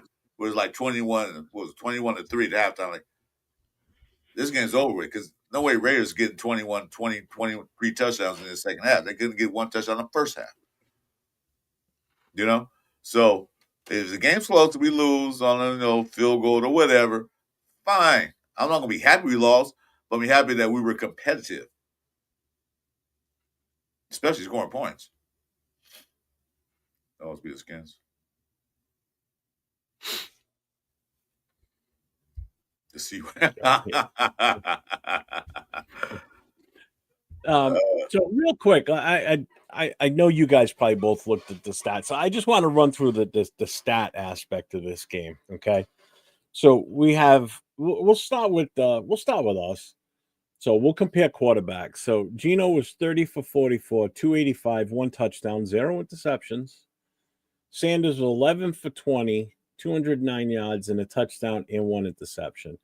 Now, somebody that I'm in a chat with made comment that, oh, he had a tremendous game. I'm like, referring to Sanders. I'm like, and he was a Sanders guy. And it's not Leo. It was someone else. I'm like, he really didn't have that great of a game if you think about it. He threw short passes, and these guys turned some of these into, let's see, a 66-yard touchdown, a 52-yard pickup, a 39-yard pickup. Judy, 3 targets, 1 catch for 39 yards. So you add those 3 numbers up, and that means the rest of his yardage was only like about 70 yards, roughly. So he did not have like this superstar tremendous game. Yeah, he won the game. That's all that ultimately matters. But everybody touting him is like, oh, this is why we should have drafted him. You honestly think he would be any better behind this offensive line? He wouldn't be. He had 2 big plays, 2 big huge plays for 100 and what? But that also means we wouldn't have a running back. That means we'd still be stuck with Zamir. So he had 2 big plays for 100, almost 130 yards, and that count for 9 or 8% of what he had total. So that's you said big game. Yeah, he had 2 big plays. Yeah, but that's it. Judkins ran the ball 16 times for 47 yards, 2 touchdowns. He had a damn good day. All right. Genty was 17 for 50. Gino was 3 carries for 8 yards. On the receiving side, so we had Tyler Lockett lead in overall. He had 5 targets, 4 catches, 62 yards. His long was a 33. Genty had 8 targets, 8 catches, 58 yards, and a touchdown. So, I mean, he had a combined 108 yards total offense. So Genty did not have a bad day. He had a pretty decent day by his standards. He had a good day. So it's 100 yards, 1 touchdown, 8 catches. I mean, fantasy number wise, just his receiving stats alone are freaking tremendous. And Brock Bowers had 9 targets, 6 catches for 55 yards. He had a good day. I'll take that from him. Let's say he's a tight end, so Yeah. I didn't even realize during the game that Ian Thomas had that many. He had 4 targets, 4 grabs, and 36 yards. Michael Mayer only had 1 target, 1 catch for 14. Ian Thomas had that many? Don't seem like it. I was looking at it. He had 4 for 4. It didn't seem like it. Here's the shocker. This is the one that amazed me. So Trey Tucker had 3 catches for 28 yards. You want to take a guess on how many targets he had? 12. I think he had 11 targets. 12. He had 10. 10? Okay. 10. Yeah. I mean, seven balls were either in and out of his hands or where he couldn't catch them, or they were deflected or knocked down. Or there were 3 overthrows. Throw passes, yeah. But 10 targets for him. That's a lot. That's a lot for him. It is. That one kind of blew me away. Now you go to their side on the ball, on the receiving. So you had Sampson, who's a running back, 3 targets, 2 catches, 59 yards, and a touchdown. He had that 66-yard touchdown. Screen pass thing. Fannin, their tight end, 6 targets, 4 catches, 40 yards. Jerry Jeudy, 3 targets, 1 catch, 39 yards. He did get banged up in the game, though, didn't he? I thought. Who's that? Jerry Jeudy. Yeah, he did. Yeah. He wasn't in that much. He went out a little bit. So, I mean, the offenses, neither side was more dominant. I mean, if anything, we had the better offensive numbers. So let's just look here now. So time of possession, we beat them in time of possession. We had 36 minutes. They had 23. We beat them in first downs. They had 11. We had 19. But don't forget, a lot of those came towards the end of the game when we were moving the ball with Brock. Third down conversions, they were 3 for 12. We were 4 for 17. Damn. Total net yards, 270 for them, 268 for us. So we're pretty much even. Yeah. Oh, yeah. We're only off by 2 yards. Average yard per play, 5.6 for them, 3.6 for us. Now, here's the big difference. Total plays, Cleveland had 48. We had 75. That's a pretty big difference. So we had how many total yards do we have? 268. Off of 75 plays? Mm-hmm. But you think, Jason, we run 35. We had 79 yards in sacks. Jason, you would think we had 75 plays. We should have a bunch of points on the board. 75 plays, that's a lot of plays. We should have points. I'm getting to the sack thing, too. 75 plays, you put 40 points on the board with 75 plays. Easy. Oh, yeah. Easy. So, but here's what killed us, though. So, penalties. They had 8 penalties for 77 yards. We had 13 penalties for 109 yards. Yeah. 109. That's nuts. Lack of discipline. Yep. So, where's this list? Where the hell is the sacks? Why don't I see it? Hang on.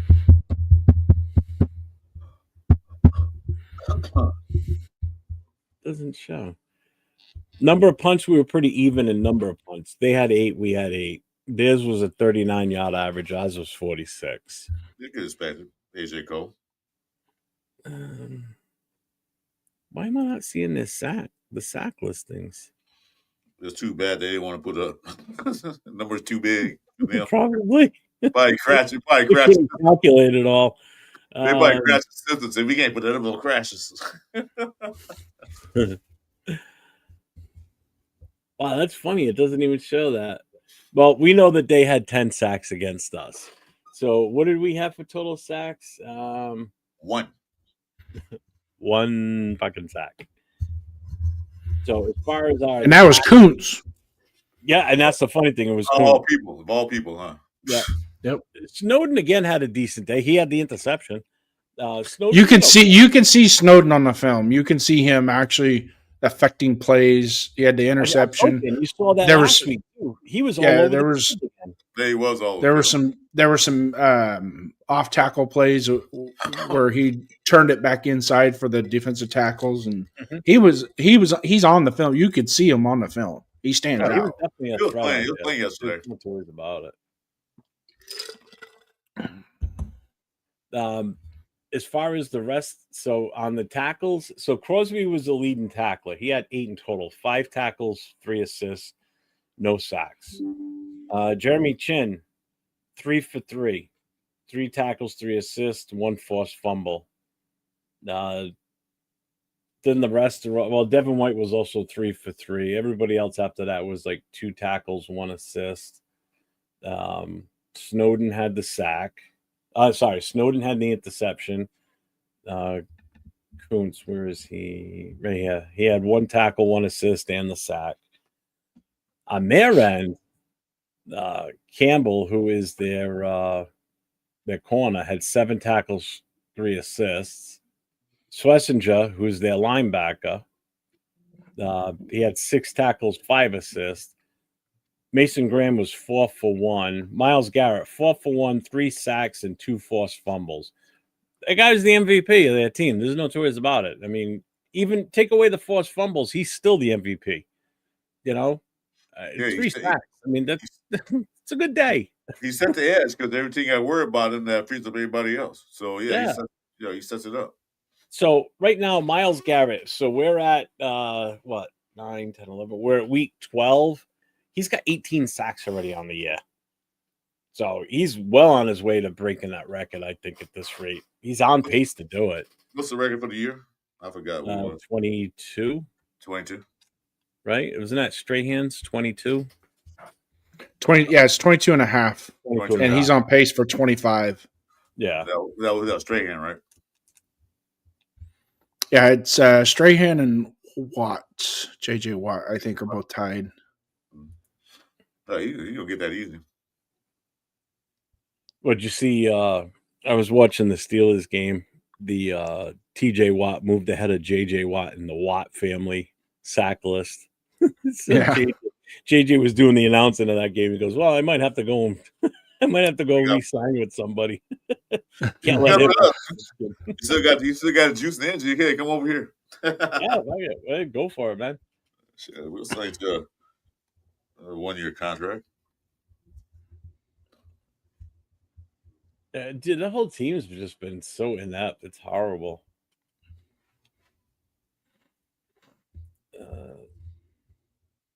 Everybody's bad. All equal, both trash. Yep. Should only look at stats for the first 3 quarters. Yeah, because the fourth quarter was done. That's what Brock did his damage. That's where he got his numbers, was that fourth quarter drive. You know? Yeah, because they took Garrett out for most of the fourth quarter anyway. So what? They're like, no, you have to play tomorrow. We won this game. This is why, and I had the chip with Cheeto over this was when I said I'm not really a big stat guy, because a lot of times stats don't tell the whole story. Yeah. Yeah. And yesterday is a perfect example of that. Gino was 30 of 44 for 285 yards and a touchdown. On paper, that's a pretty damn good game. Yeah. That's a and no interceptions. That's a really good game on paper. A good quarterback rating. Great quarterback rating. But if you watch the game and saw how he was actually playing, and not all of it was his fault. Don't get me wrong. Not all, I mean, I think 80% of what happened yesterday is totally on that offensive line. 80? We have more than that. 80, that's being generous, but yeah. Well, no, because there was times where they actually accidentally did block it up, right? And wait a minute, Jason, you said accidentally blocked, and the plays were there. Hey Jeff, we actually blocked somebody yesterday. Wow. And you accidentally threw a touchdown. I'm saying you said accidentally. That's like Tyree Wilson accidentally getting a sack because the quarterback ran into him. Exactly. That's an accident. Look how bad we are. Things have to happen by accident that we look good. Hey, Coach, I didn't mean to sack that guy. He ran into accidentally. So I'm sorry, Coach.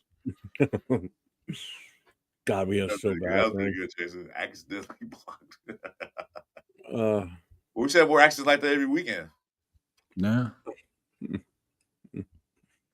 Yeah, like So, I mean, I know we're not making the playoffs, but do you think with this change, I mean, granted, we're gonna have to wait and see what happens this Sunday with the Chargers, but do you think we can win another game now? Do you think maybe there's a little revigoration with the players and the team itself because Chip Kelly's gone, and like I said earlier, like this dark cloud, like this kind of like especially the offense, especially Genty. I think Genty now can like breathe because he doesn't have Chip Kelly harassing him basically, because that's what it seemed like. The start of training camp and all that was just, like he was just like harassing this kid. Your stance sucks, the shit he was going through.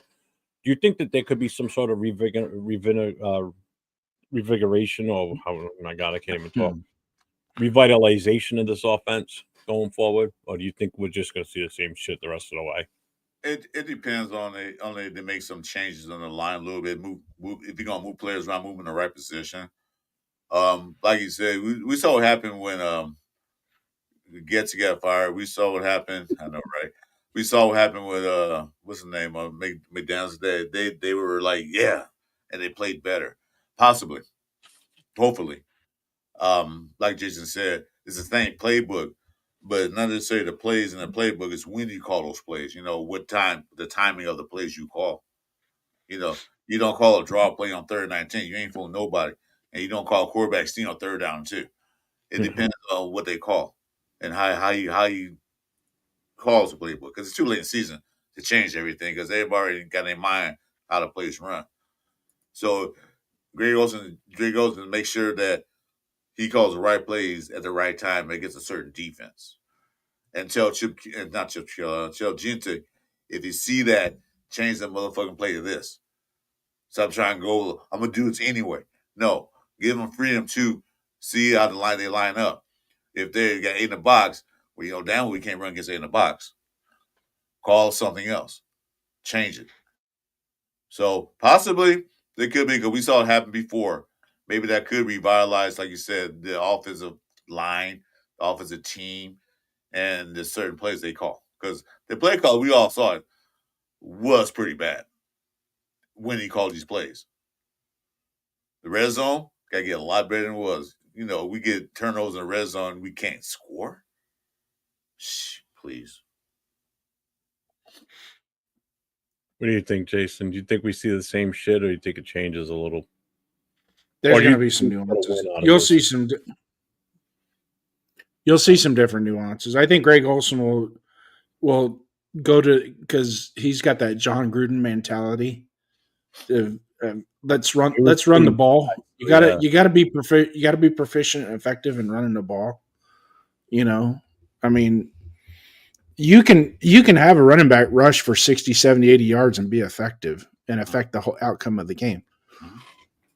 But it's just a matter of when you call the plays, how you call the plays. A method to the madness is what I like to say. There has to be a method to the madness as to why you're calling the plays. Okay, not up in the booth because you're playing fantasy football. Did you hear that, Chip Kelly? Because I think that's what you were doing. Run your little pie hole some more. Because I think that's exactly what you were doing. You were calling these plays because they're so special to you, and that team is not ready for that. There's no joy in, Kansas City could get away with it because they could run the basic shit and execute it.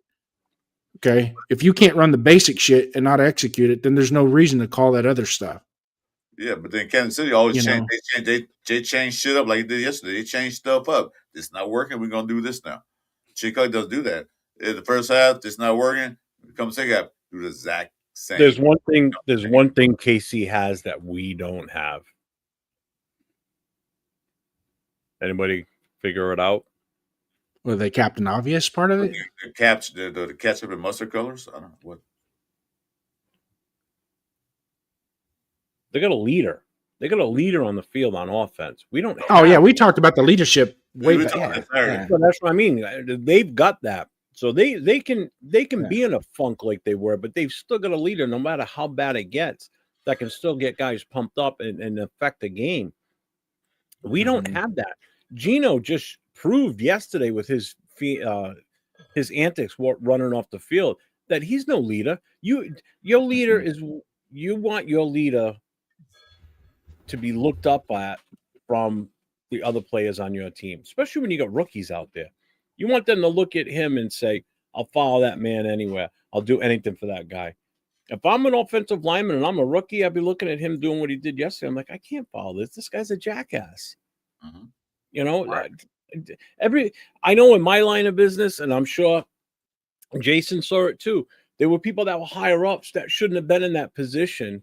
Oh yeah, exactly. You know, that shouldn't have been in that Exactly. position, but you're still expected to look up to them. But you know damn well they can't do what they're supposed to do the right way to affect the rest of the crew that's working with them. Mhm. Or the rest of I the seen force that that's working I with seen them. that too, Jeff. I didn't see supervisors who come in there who has the biggest egos in the world, but don't know what the fuck they're doing because of their ego. Oh, I'm the supervisor. I'm in charge, but he always make the bad decisions. Why are we behind in our shit? We scheduled to get this shit done tomorrow. Why are we 5 days behind? Because of your ego-ness. You're not willing to adapt. You're not willing to adapt to the changes, and to keep going. We keep falling behind. That's in every job, corporation. Football is a job that if you're not the right leaders to lead you, guide you to the right way, everybody's going to fail. The whole team's going to fail. Mhm. So that's we didn't have. We didn't have a leader because I thought quarterback would be a leader of a team. They get paid like it, but they don't act like it. Well, ours don't anyway. You know, Max is that guy on the defensive side. Everybody looks up to him. Everybody respects him. He can say one thing and get that defensive squad together, and they'll follow him anywhere. You know they will because they know that he's To a certain point. True, but they know that he can get the job done for the most part, and that he's the guy that can get things done. Whereas Gino, you know, he can't go out there and lead this team. He's already proven it. You know, But even on the defensive side with Max Crosby, and a lot of Max is a leader, right?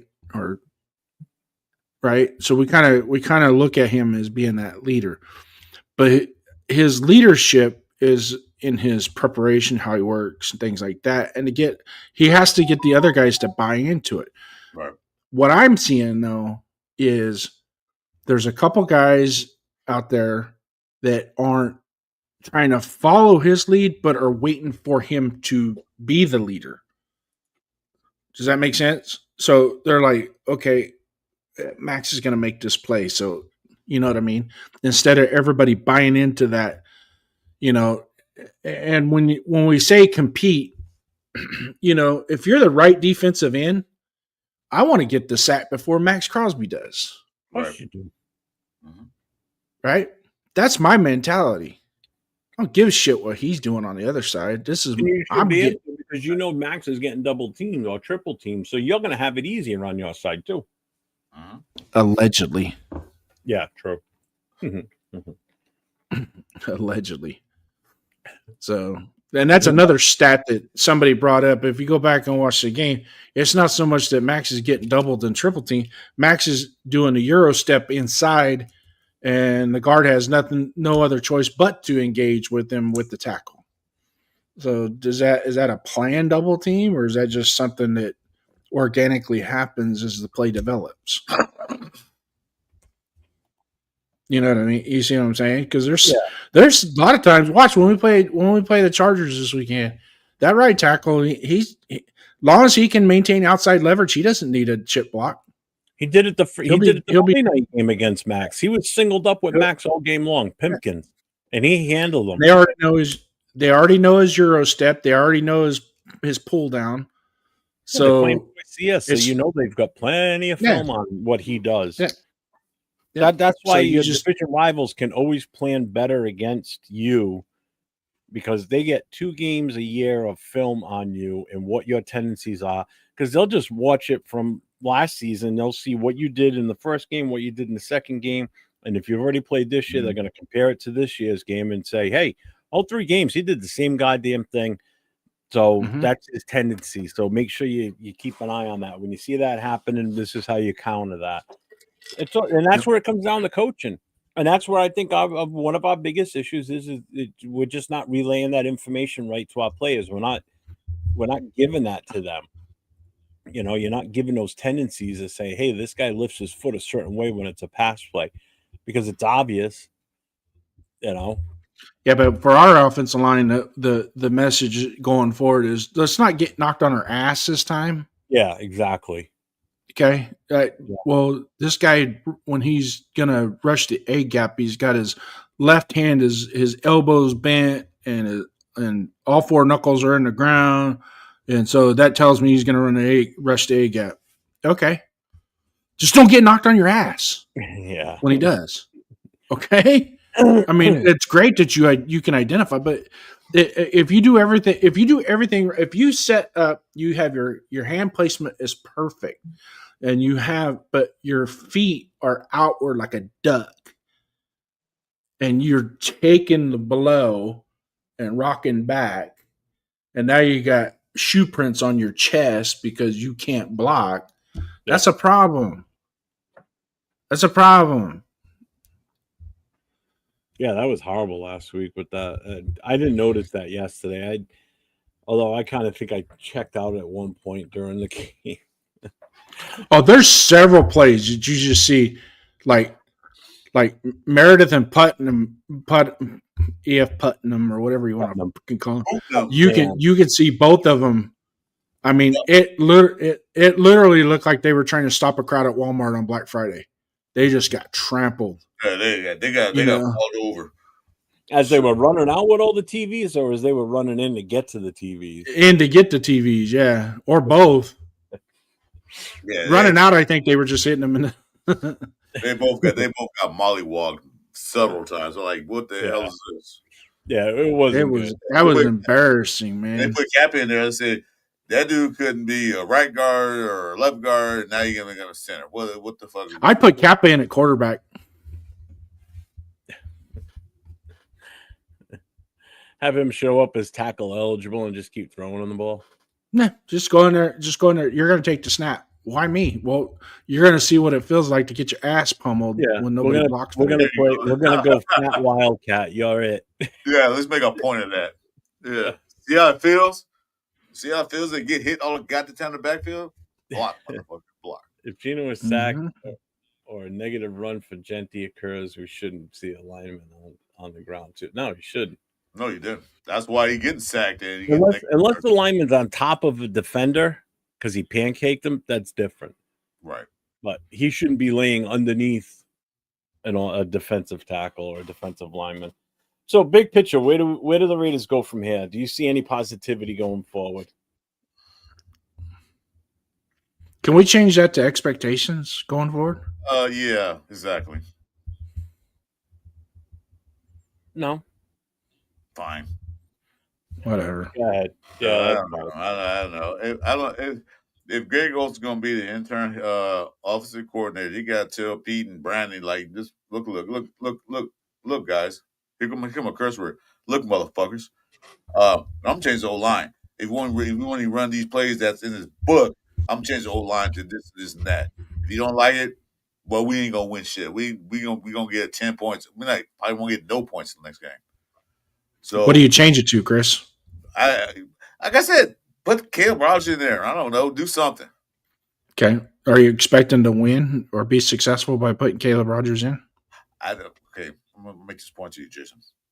I don't expect the Raiders to win any more games this year. I don't expect who we're playing against. I don't expect any of these games they're gonna win. They might accidentally get lucky and win a game. Mm-hmm. But my thing is this: I want to see more competitiveness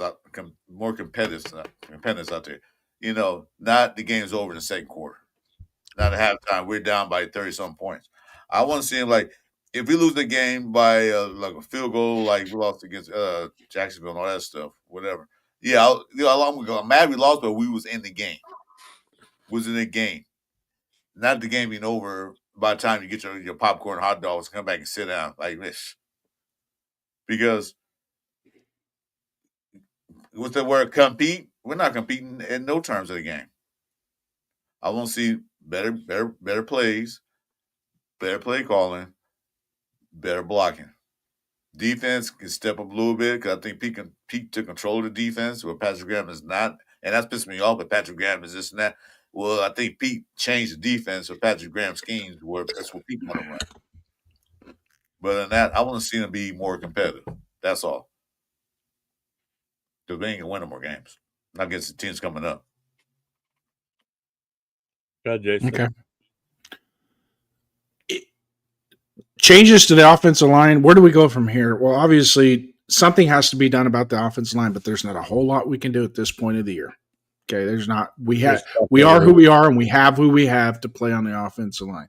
It's just a matter of finding that right chemistry and calling the right plays to keep them from putting themselves in trouble, getting themselves in trouble.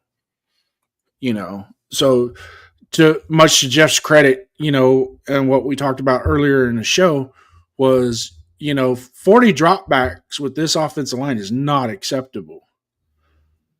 Okay. 75, we ran 75 plays and we got how many points? 10. They only got 7 in the game. So at some point, you have to realize you're getting the opportunities, but you're wasting the opportunities because you're not putting your players in the right position. As soon as I saw Kappa and Meredith get knocked on their butts for the first time, that's the last time we're running that play. We're not going to run that play again. Okay. If we do, then I'm going to bring in a fullback, and that fullback is going to we're going to run a 2-back set. Fullback has got the A gap, but the tailback has got the outside edge. And then you're only going to have 2 players in the route. Okay.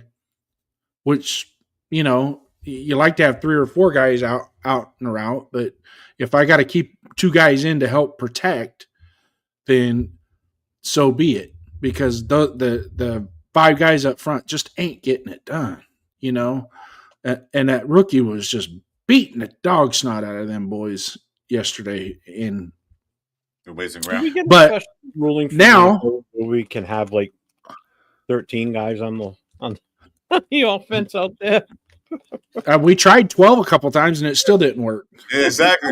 We tried 12 on defense. When they're declining, we still lost. Well, they're declining the too many men on the field penalty because they got a first down. Apparently that didn't work.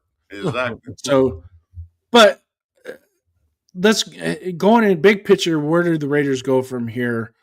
I'm gonna spin off of Chris just a little bit with the Caleb Rogers thing, and I'm at this point that it can't be any worse than what we have now. Okay, and can a young player like him learn from because Meredith and Kappa, they've been in the league long enough to know what they can and can't do, what's right, what's wrong, and how to be a professional and how to get better. They've already hit their ceiling. Okay, their head's already hit the ceiling. Okay, Caleb Rogers hasn't. He hasn't even got a shot. He got to dress out yesterday. But I mean, do something with them. Get him out there. Maybe like yesterday. Maybe he should have been on every field goal team, every punt return team, every punt team, kickoff team, all the special teams. He's out there. Okay, let him get some grass stains. At first, and then maybe bring him in to play some guard, but much to everybody's chagrin in this chat, and 40 of you guys right now, we're looking at 40 plus in the chat. We want to thank you guys for joining us today, come in here and hang out with us. I know we're the greatest guys in the world to hang out with, but at least you did it. We appreciate it. Thank you. But let's just look at the factors going forward. I hate to be the bearer of bad news to you, Pete Carroll, but we're in development mode at this point. So am I saying start Caleb Rogers? No, but you know what? Maybe by the beginning of the second quarter, he's going in there. He's going to get some rep. He's going to get some burn time. Get him 10, 15 reps, get him, some pass play. Let's see what he does in pass pro. Let's see what he does in run block. how's he moving from side to side? Is he getting to the second level and finishing his blocks? Type thing.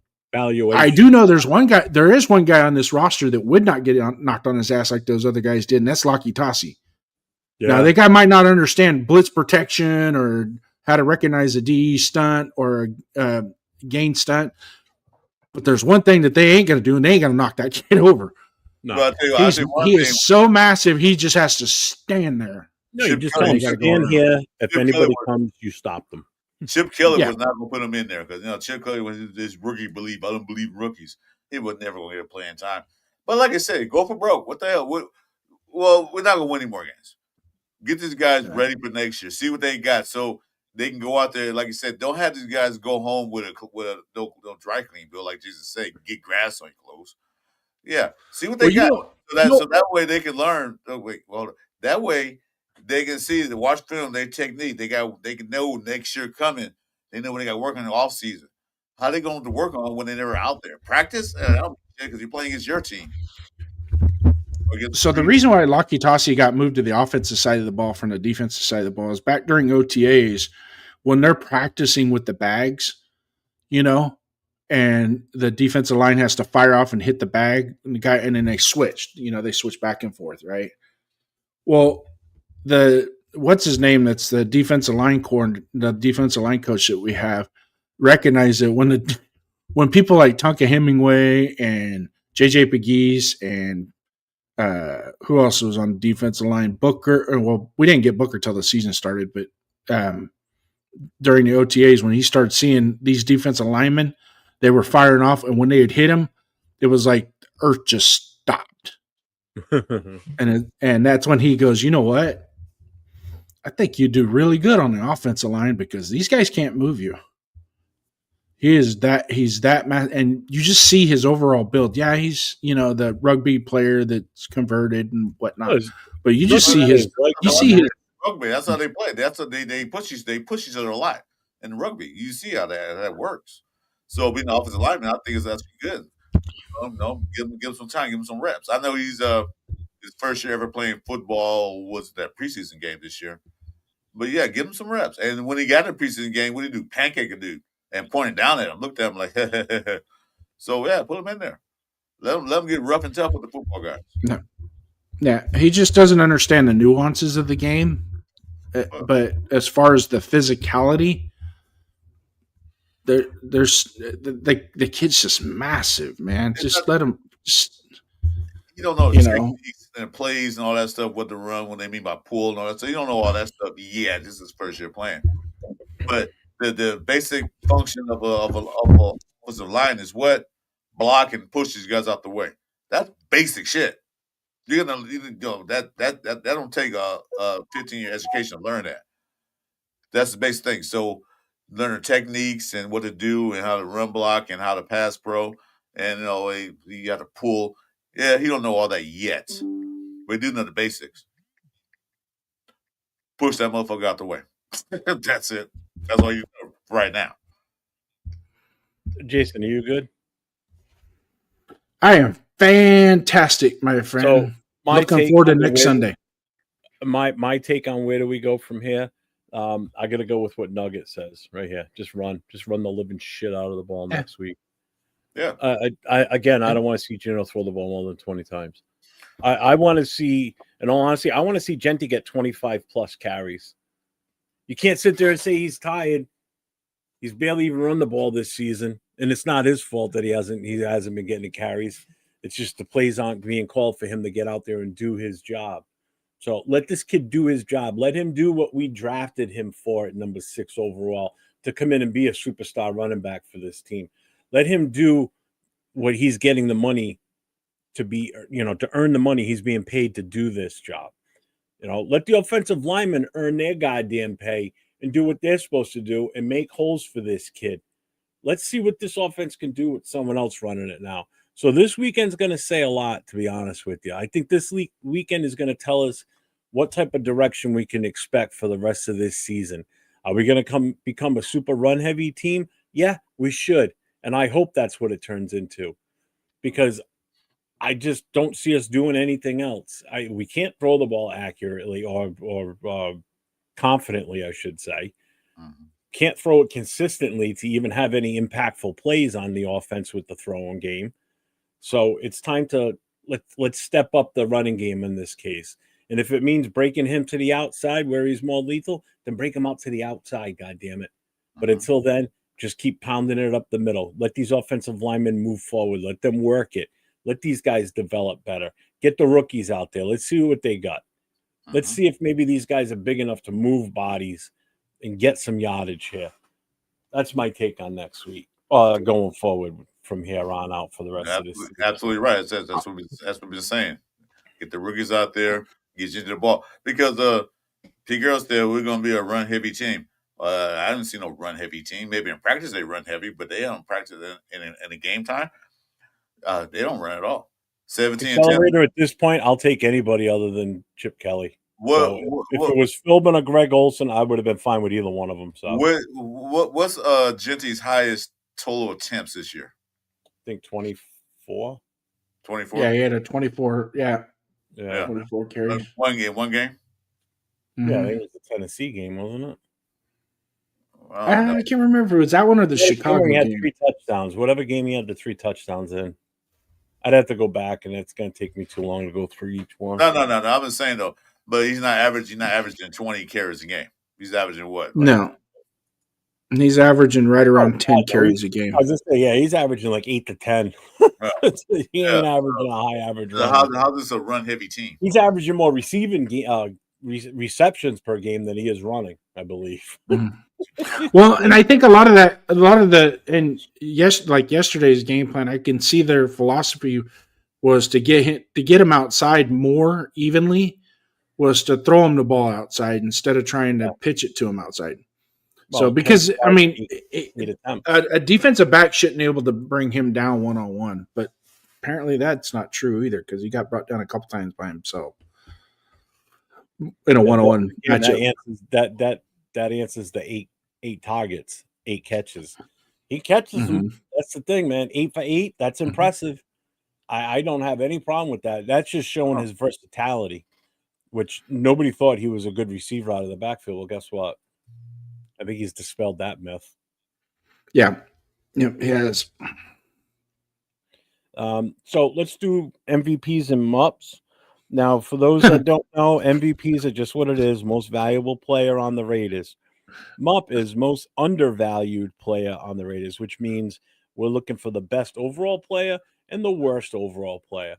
This has been kind of easy all year when we've done this, okay? So I want the chat to pick their MVP and pick their MUP, and then the 3 of us will do ours. We got to pick somebody different, though, between the 3 of us. We can't just sit there and go, well, Max Crosby. You know, we got to pick a different player. What you really foresee was the MUP or the MVP. So let's do the MVPs first because that should be fairly easy. MUP's going to be a tough one. So, Jason, you can go first, seeing as though you're right next to me right now. MVP is AJ Cole. Okay. He kept us. He kept our field position. No, because the field position probably is what kept that score from being more than what it was. True. All right, Chris. If they had sorry. And then MVP, I'm going to go out on a limb and say Snowden was MVP on the defensive side of the ball. You get one. You get one MVP and one MUP. No, we were at the beginning of the season doing one offense, one defense, but we did switch. Oh, that's right. That's right. I already named AJ Cole as an MVP. Yeah. The would be. Well, just your MVP. So, Chris, what's your MVP? Yeah, that's fine. Them up separate. Well, I would say Cole, but it's Jay second. I'm cool with that. It was just one play, one person. That was Shan causing that fumble because if it wasn't for that, that would be another touchdown. I don't know if they did score after that. But when he didn't give him one to play, when homeboy got that ball and he came behind and knocked the ball out, that was MVP. Now, MVP play of the game, I don't have MVP for the whole game because I was going to take Cole too, but it's Jay second. I'm cool with that. So who's your MVP again? Yeah, when he knocked the ball, when he caused that fumble, when homeboy caught the ball was running. Oh, Chin. I couldn't understand what you were saying. Oh, Chin, yeah, Jeremy Chin, when he came from behind and knocked the ball out and they got the fumble recovery. That was So MVP that's play, but it wasn't. He's not the MVP of the game. Cole will be mine, but Jason took him, so that's it. So that's your MVP. All right.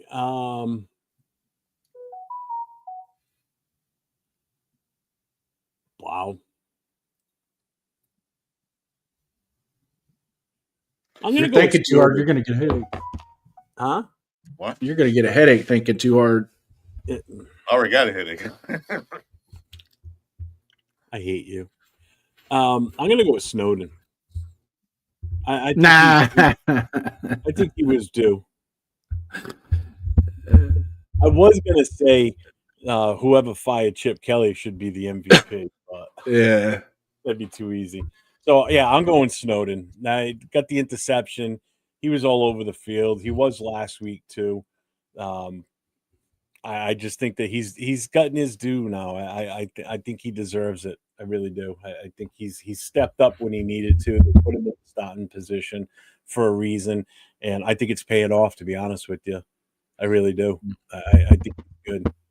Genty would be a good choice, Nugget. I wouldn't disagree with that. He had 108 yards total offense and a touchdown. That's a good day, in all honesty. Yeah, that's respectful. Yeah, it is. Yeah, seriously, for a rookie on a shitty team, that's a good day. That's not bad. What's up, Bill M? What's up, man? MVP. What's going on, Bill? All right. So, Chris, you start this one off. Who's your most unvaluable player? So the worst player on the Raiders. Who's your worst? What's up, Daniel Berry? What's going on, my guy?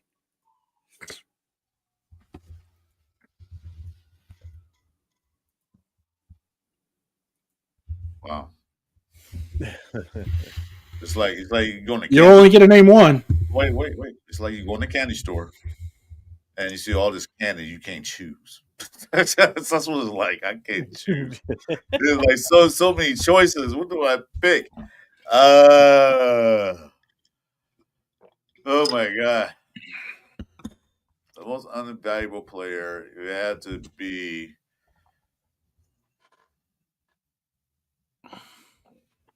man,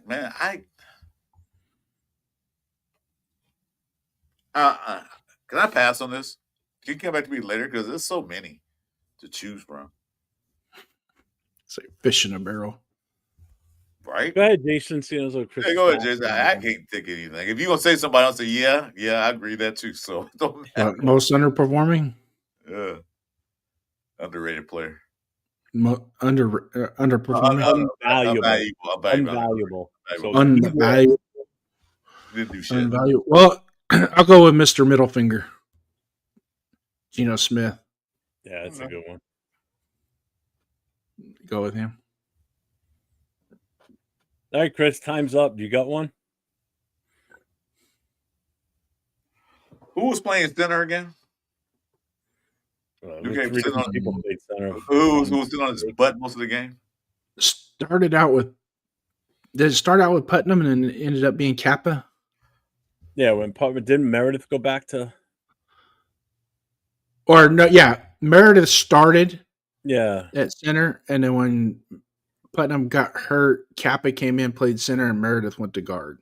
Okay, so I can't pick you one because there was three, so the center position was most. That's what I said, Frank. No, the center. So you're just gonna say center? The center position was unvaluable. Yeah, I'll give you that because I mean we have no idea who was there at what time. To be honest with you, so we'll just take center as a whole for that position. So I can agree with that. I'll let that one go. Thank you. So, and Jason, you picked Geno, right? So now I got to pick mine. Will I take Captain Obvious from you or what? Well, yeah, pretty much. No, I wasn't even going to go Geno because I figured one of you two was going to pick him anyway, so I wasn't even thinking him. Yeah, I don't want him because he's too easy. He's too easy. I was trying to pick something like really different. He's too easy. Yeah. I'm going to say my most unvaluable player. If he had done his job, does it mean we would have won the game? No, but we would have put more points on the board. I'm going Carlson. I'm so done with him. It isn't even funny. For the sole purpose of him alone, I can't wait till this season is over.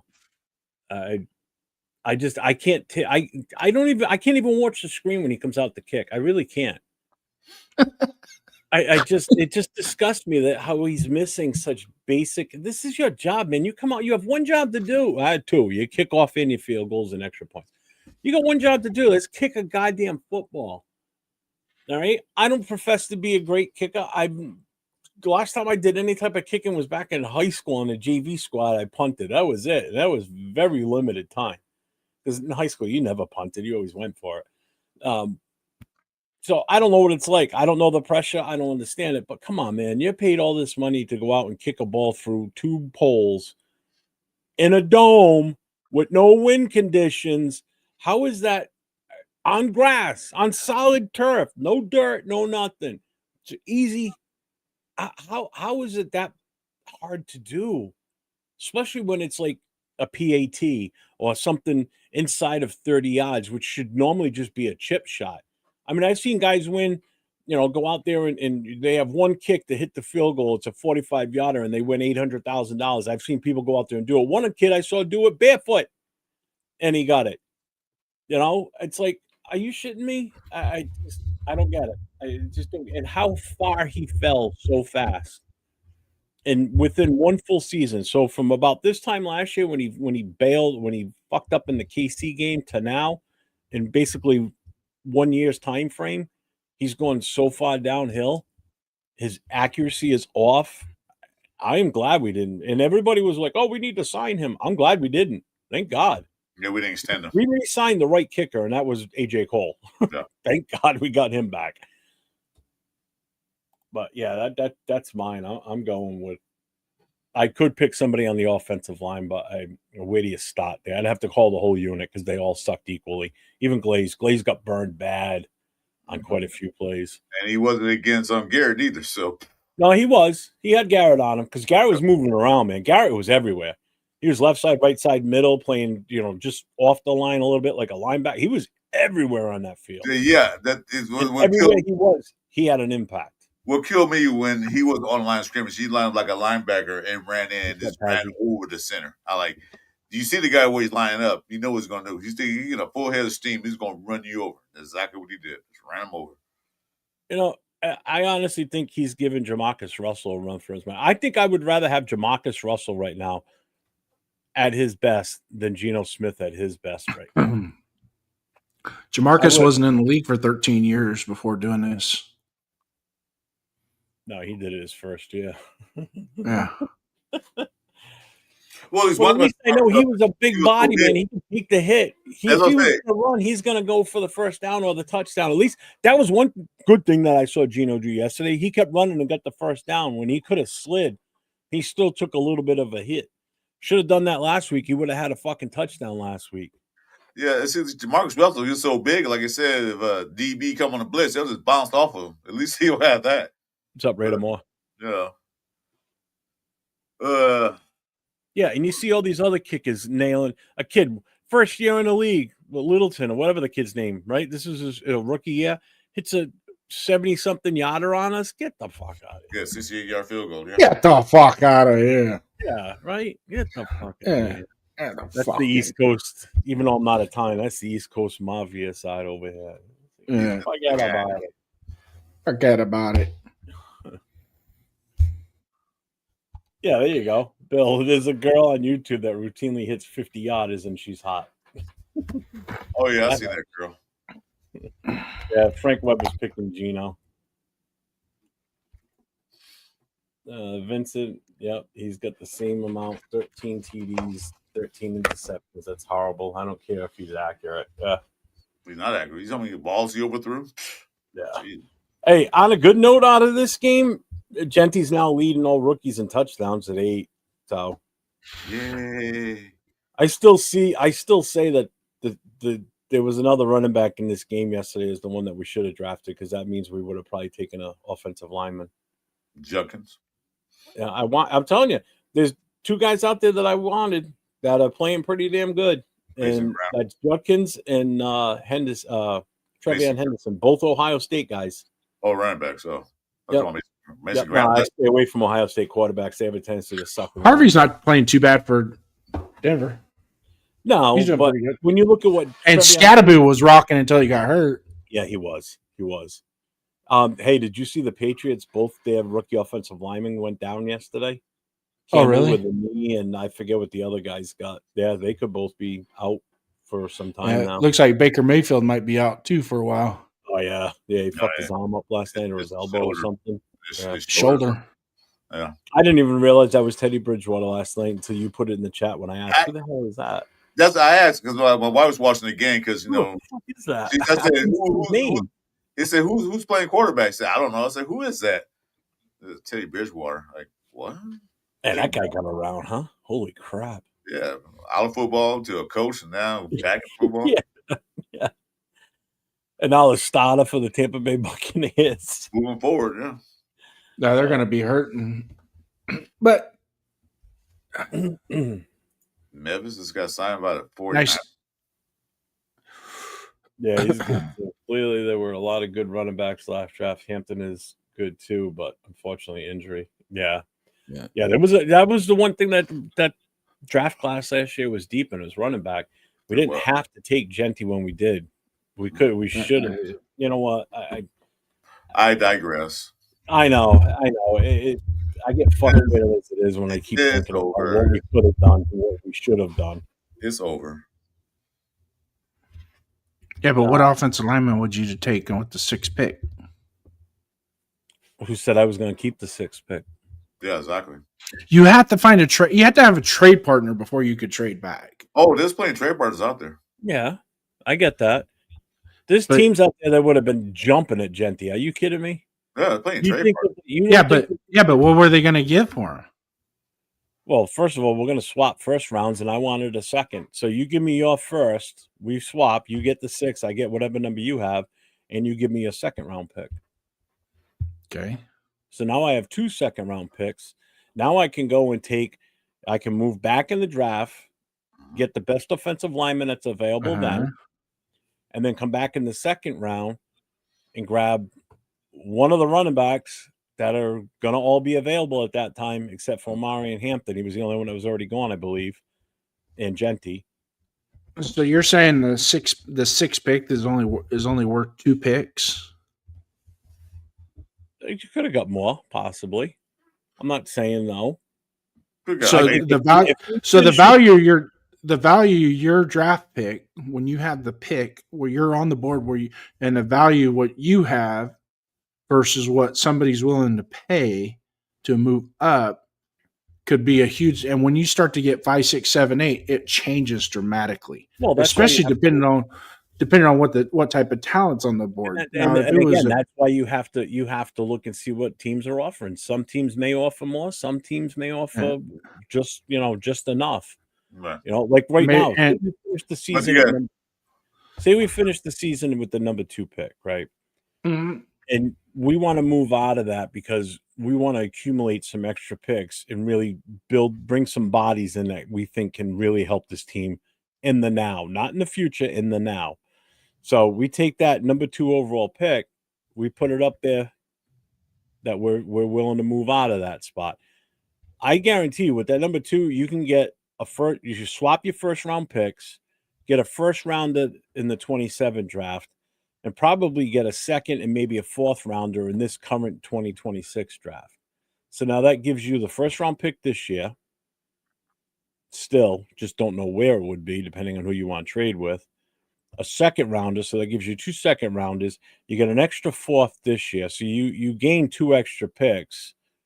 Mm-hmm. All right, but that also, not only do you gain, and then you could actually possibly take those 2 second rounders, trade those off, and move back into the tail end of the first round. You can move yourself right back in with 2 first round picks if you play it right. Okay, and then in 27, you're going to have 2 first round picks.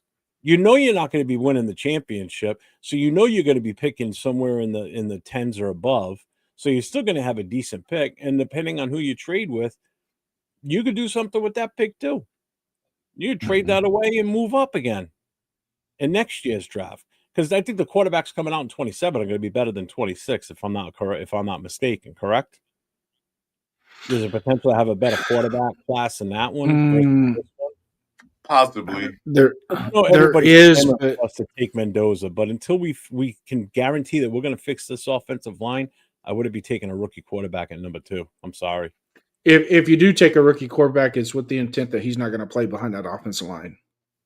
Oh, it has Because to. it doesn't hurt to get you your franchise quarterback and then come back around and spend a whole year of free agency, another year of free agency and draft to build that offensive line. It doesn't hurt to do that.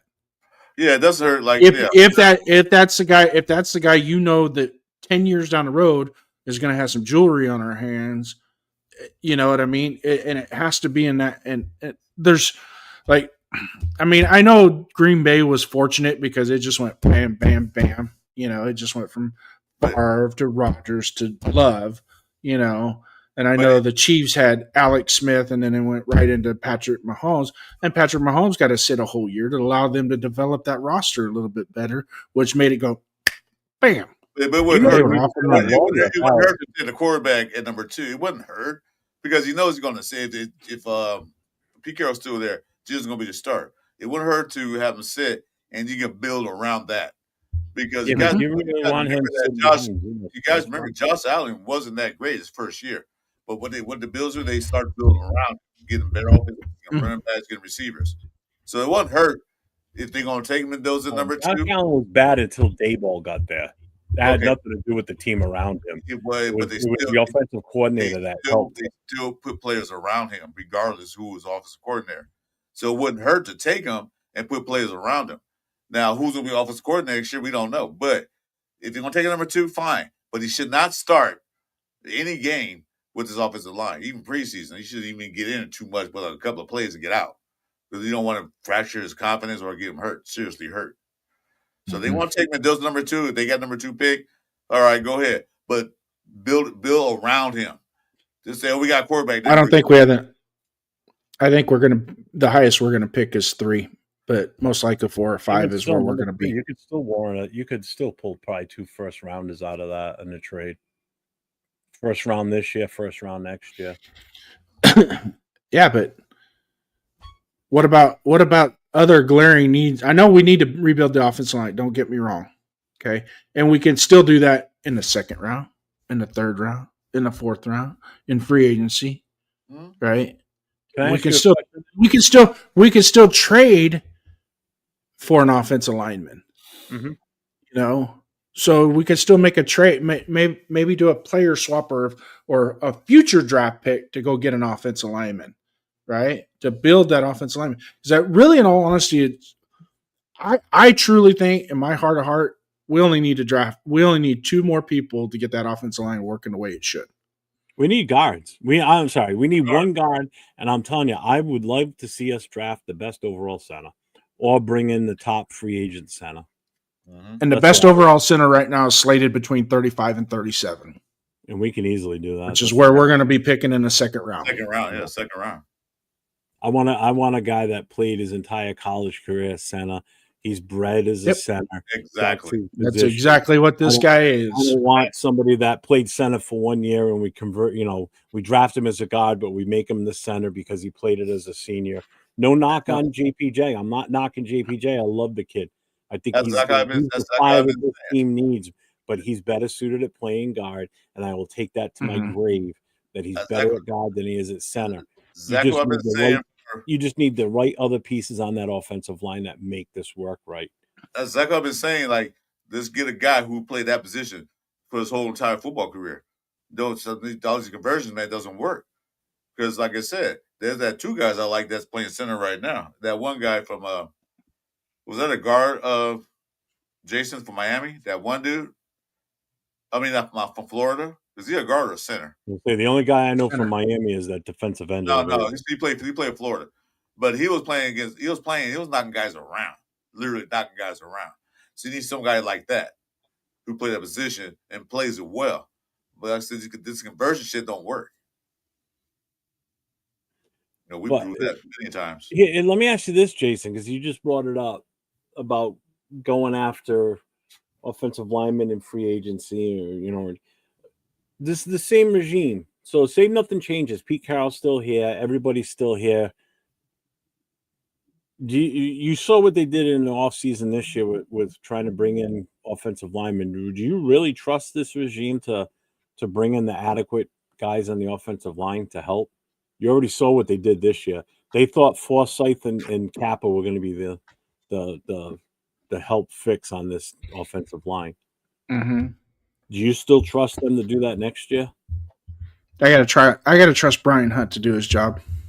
And that's what I'm hoping on too. Which means, well, if that's the case, and he wasn't here when those decisions were being made. Exactly, and that's the wild card in all this is him, and what his unit as the scouting team, what they put together for packages on who we should be looking for, whether it be in the draft or in free agency, who we think would come in here and be a better fit for this team, other than these two which we brought in. And I'm sorry, Kappa needs to be cut. I don't care if we take the cap hit or not. He shouldn't even be here. He shouldn't even be an option. You know, there's a few guys on this offensive line that should not be back. Parham, how he's still here is beyond me. Meredith, yeah, you want to keep him for death, I'd be okay with that. Putnam, bye-bye. Kappa, see ya. I would keep Meredith because he's versatile at both center and guard. Well, that's why I'm saying that I'm fine. And if you have strength already built into the surrounding positions, then he's not gonna be a weak link per se. You know, so if you have let's say you have JPJ at right guard, and we go out and we get a badass to play left guard to replace Parham, right? So you got two guys, and then I would also look into getting a badass tackle. Okay. And so if I'm going to move back, if I'm going to skip the quarterback, I'm going to skip that quarterback thing, and I want to draft for need, then I'm going to trade. The farthest I'm going to go back is to 6 or 7, and hopefully Fanu from Utah is still there. Okay. And then now we have, and he's primarily a right tackle. Okay. Plays right tackle. If he played right tackle in college, that's what he's going to play in the pros. Okay. Sorry. We're not going to try and develop him to be a left tackle. No. Quit doing that shit. Okay. If the guy is good at his position, coming out of college, and you draft, and he's worth drafting, you play him at that position. Period. The end. Quit trying to experiment just because it's happened in the past. You know, you take a guy that was a fullback and make him a tight end, and he's all of a sudden all-world Hall of Fame. Okay, great. You know, you found, but to do it like repetitively, sometimes you start to wonder if it's just they do it out of spite, just to satisfy their egos. You know, like, I'm going to draft this quarterback in the 6th round, and we're going to make him a wide receiver, and you guys are going to watch, and we're going to look like, and then come cut day, he's cut. He didn't even make the team. You know, so we just wasted a draft pick. You didn't even get a chance to develop him. The good thing for us is, if you look through the free agents for offensive linemen, there are some good offensive linemen that are going to become free agents at the end of the season. You know, be great if they don't re-sign with their existing teams. No, that's just the thing. A lot of them are going to get re-signed because other teams know that they have to build the trenches as well. Yeah, but if we offer more money, that's the only thing we can hopefully take into consideration, is that we can outbid these other teams for them. Yeah, some of them, though, are going to get re-signed before they can hit the market. What's up, Ardell? But that's the theory is, in the practice, I don't want to grab a quarterback with the first pick. I think grabbing a quarterback with the number, whatever we end up with, 2, 3, 1, whatever, I think it's a big mistake if we do that. I really do. So maybe taking Genty at number 6. Give me just a second here. All right. Yep, I agree. All right. This right now is going to be, I'm just going to name the top 10. Okay. The top 10 2026 draft prospects. And this is as of right now. Okay. Obviously, things change once you have the bowl games are played, and then you have the combine. All that other Yeah, so some things are going to change. Some of these aren't going to change because they're absolute. All right. And you're going to probably laugh at me and haha, we'll have a bunch of haha moments when I do this. I don't give a shit. Okay. The number one prospect coming out next year is Reuben Baines, defensive end edge rusher out of Miami. Mm-hmm. He's phenomenal, but he is built more of a 3 technique than he is an edge. So I think there could be a misnomer of him as what his game is going to translate to the NFL. Okay. The second prospect, Caleb Downs, Ohio State. All right. Mm-hmm. Ha ha, he, we had the same last name. I don't give a shit. You watch the kid play, it is unbelievable what that reason kid Jason wants him. No. Well, it will make it easy because now I could buy his jersey, and if he gets cut, I still have a jersey with my name on it. True. And it's true. legit. Right. But you're gonna look funny as a big ass dude like yourself walking around in a jersey of him wearing number 24. Now here's the story. Okay, he wears number 2. His brother wears number 2 for the Colts, right? His brother Josh plays for the Colts. Okay, he wears number 2. But his first jersey number in high school was 24. All right, but we're moving on from that. And you know where I'm going with that, right? Ain't nobody wearing 24 on our team right now. Yeah. So next is Spencer Fano, offensive tackle, Utah, right? Day 1 starter since he got in there. He has huge upside and extremely strong. Runs a 4.9 40. He's 6'6", 300 pounds. Athletic. He's one of those guys that when you go to do your scouting on him, you're going to take a basketball and go find a basketball court, and you're going to be like, holy crap, this kid is athletic as all get up, and he's strong as an ox. He not getting knocked on his ass. The 4th overall prospect right now, and this is from Draft Buzz, NFL Draft Buzz. No, hold on real quick. Just want to address Raider Moores.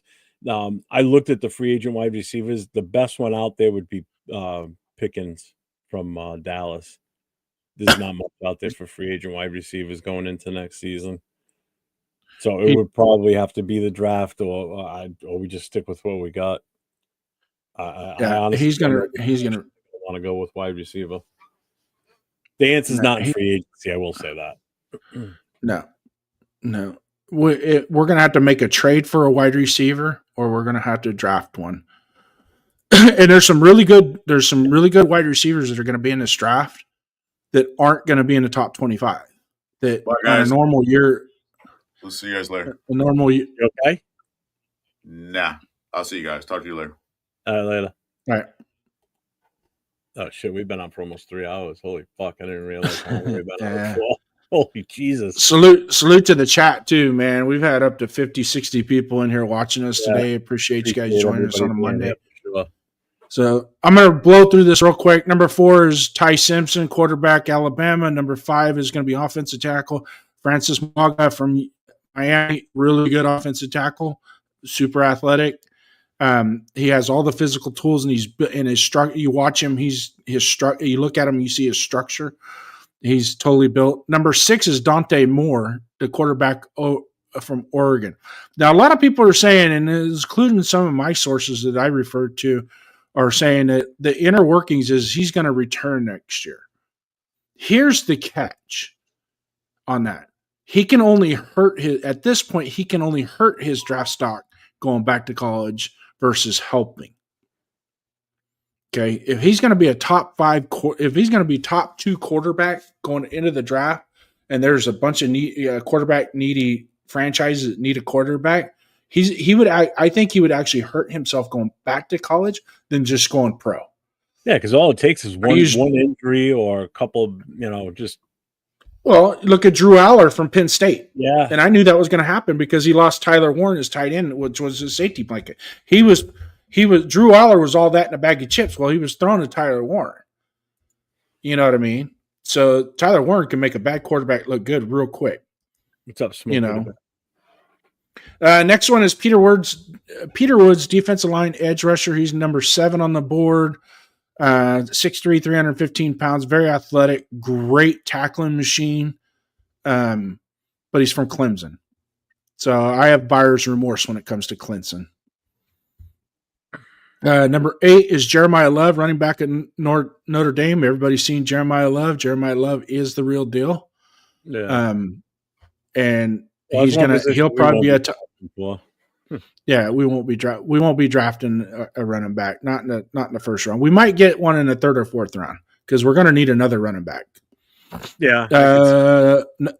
Number 9 is defensive end edge rusher from Auburn is Keldrick Falk. He's a guy that you could bring in and actually really help and solidify your defense. But he's at number 9, so he's behind us in the draft. So I'm not worried too much about him. And then the first wide receiver is number 11 is Jordan Tyson from a wide receiver from Arizona State, who's a super legit wide receiver. Only thing is he runs a 4.5 40. So he's a little tick on the slower side, but he's very crafty with his route running, and he's got good hands. Got really good hands. So just kind of going over all that. And the reason why I say if we're going to do straight best player available and Caleb Downs is there at number 4, you got to take him, man. I'm telling you, you got to take it. And I'm not saying it. You can laugh and giggle because we have the same last name all you want. But that kid right now today, he'd be a Pro Bowl caliber safety on any NFL team. That's how good he is. Believe you. And we talk leadership, right? Yeah. He's a leader. He is a leader. So that being said, the quarterback thing is I still think Mendoza's higher than Simpson. It's a toss up between him and Moore. Moore really has impressed me the last couple of games.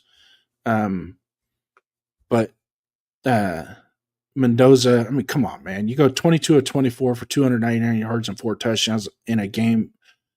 I don't care that's legit. That's legit. I mean, bum. Huh? He's a bum. Yeah. I'm just saying that because I know Riddick Paul's still listening, and he's like, no, it's Mendoza or nothing. That's just his attitude. Is just nah. Don't sell yourself or nobody else. As a Raider fan, we cannot settle on one person because this is going to have to be something where it's going to be our future, right? And look at the last 2 quarterbacks that caught all the hay and all the hype, right? Was CJ Stroud and Jaden Daniels.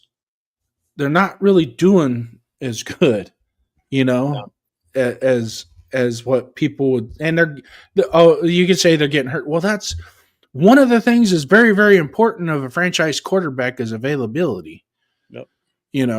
So if you're getting hurt, Jackson Dart, love the guy. He's a great quarterback, but man, the way he scrambles and runs and NFL is not for long when you do that. So, but yes, do we need if a franchise quarterback falls to us where we're at and it's a hit, then yeah, we take them. So is it and then we can address our going to come out this year, you think? I think Mendoza's more of a sure bet than what Dante Moore is. Okay. just from what I'm hearing in the college buzz world, I think he's leaning more towards it. Now, it has a lot to do with how much success they have going forward in the play. Indiana has in the playoffs and things like that. Because he's the type of guy that he might want to run it back again with his teammates versus thinking of himself, but doing it more so for his teammates. Because sometimes you build that chemistry with your teammates and stuff. It's hard to let go, So it might be one of those deals where he's, you know what, I'm okay. I'm going to go in the NFL anyway. So yeah, but I truly think if your agent comes to you and says, "Hey, you're slotted top 5 pick going in the NFL right now, what do you want to do?" And it's like, or it's not, it wouldn't be an agent because that'd be illegal. It'd be breaking the NCAA rules, but it would be somebody like his head coach or an advisor or somebody would be like, you can only hurt your draft stock by staying another year than you are going to help it because you're already a top 5 pick. Yeah. And I agree. CJ Stroud is, he's struggling with an offensive line, but you gotta address that offensive line. If you, I'm telling you right now, if we don't address enough of the offensive line and we go into next year with, say, at least 90% of this offensive line that we have now and nothing really new added, our 2026 season's already over before it starts. You can already see the writing on the wall. Because in some cases, I don't think any type of coaching can't fix bad talent or just but Jeff, bad players overall. With what we have in 2025, 2026 is already going to be a wash anyways. No. There's no way we can this is a JV football team. There's no way we're going to be able to turn this around and make it what we expect is a championship commitment to excellence. Just win, baby. That's our expectations, right? As fans.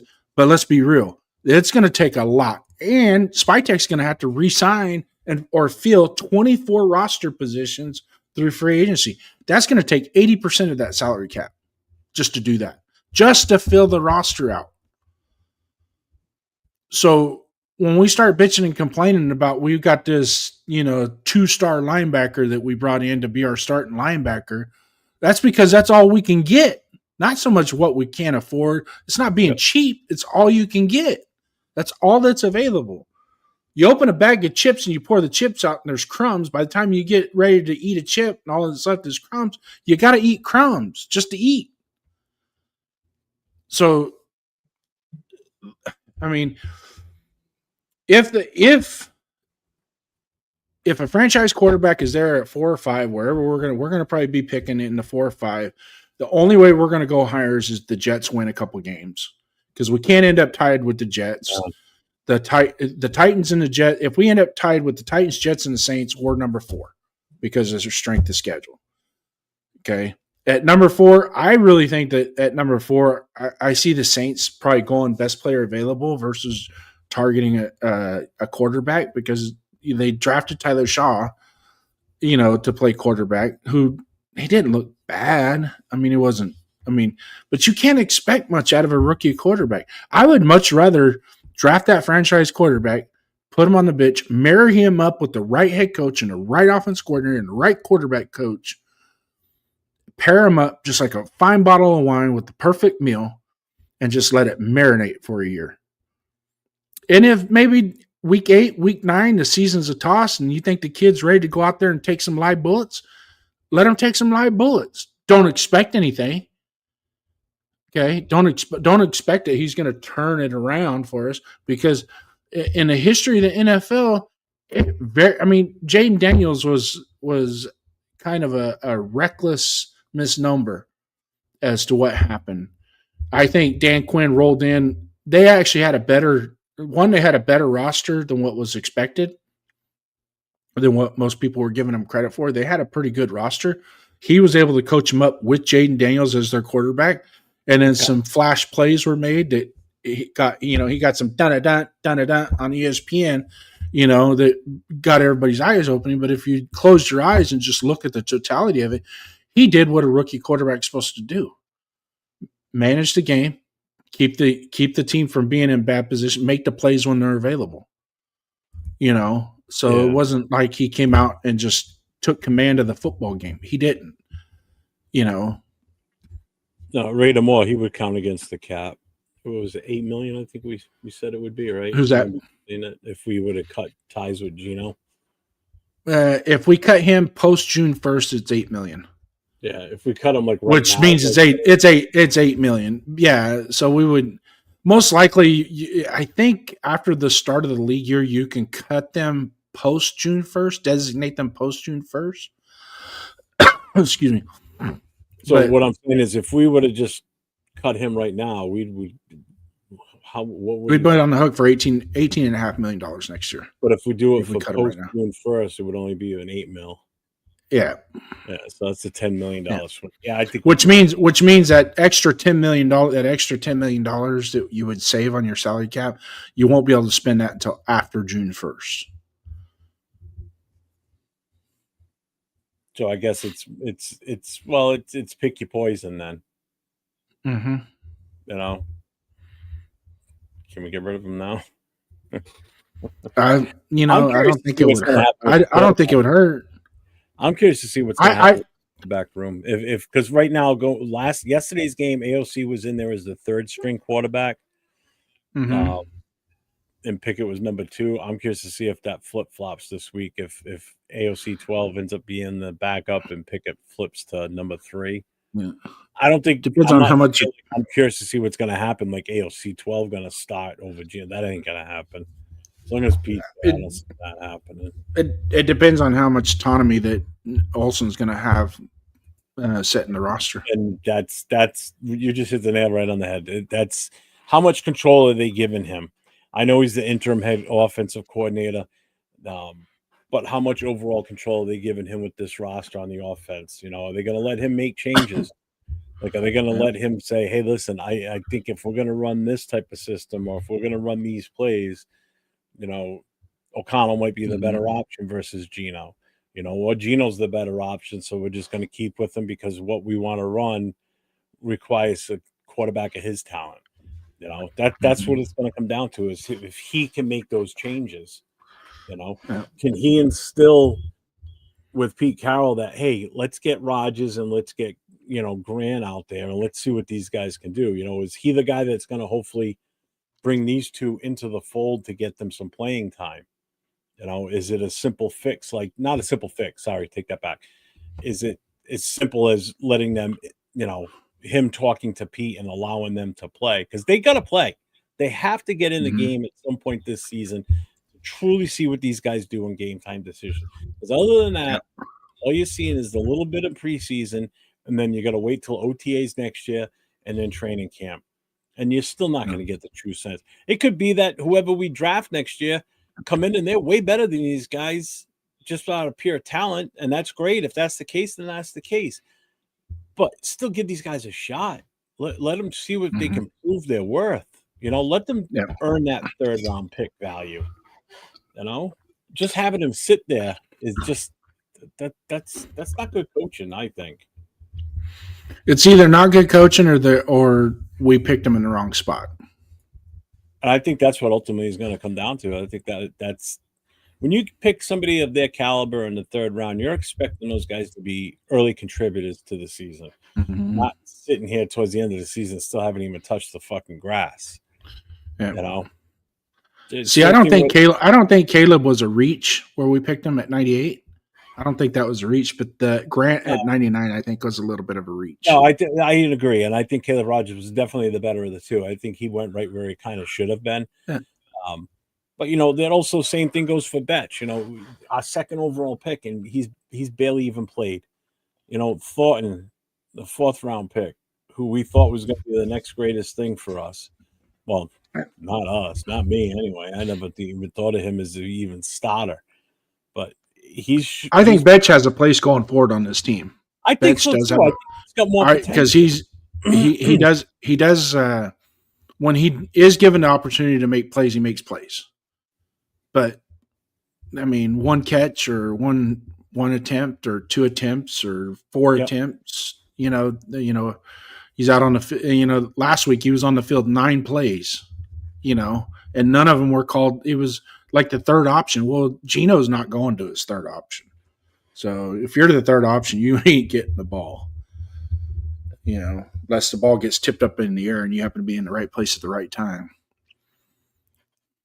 I like what's his brother's name? Oh no, LaFleur from the Rams.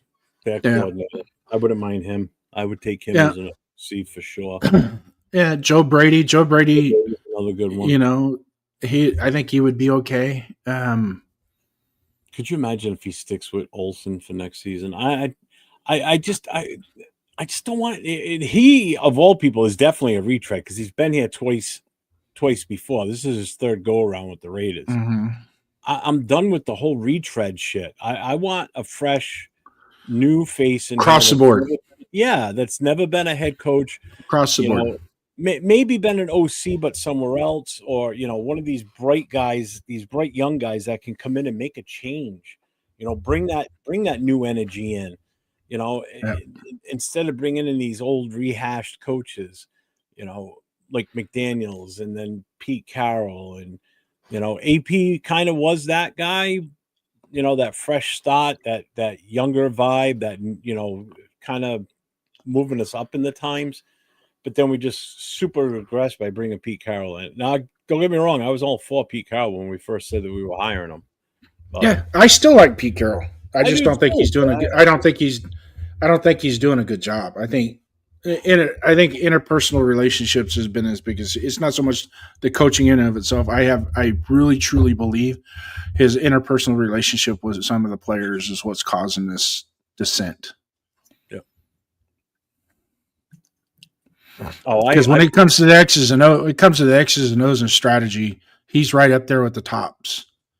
But interpersonal relationships have a lot to do with that. Was Bill Belichick's downfall after Brady left. Yeah, it was my whistle's bigger. My whistle's the biggest whistle in this room.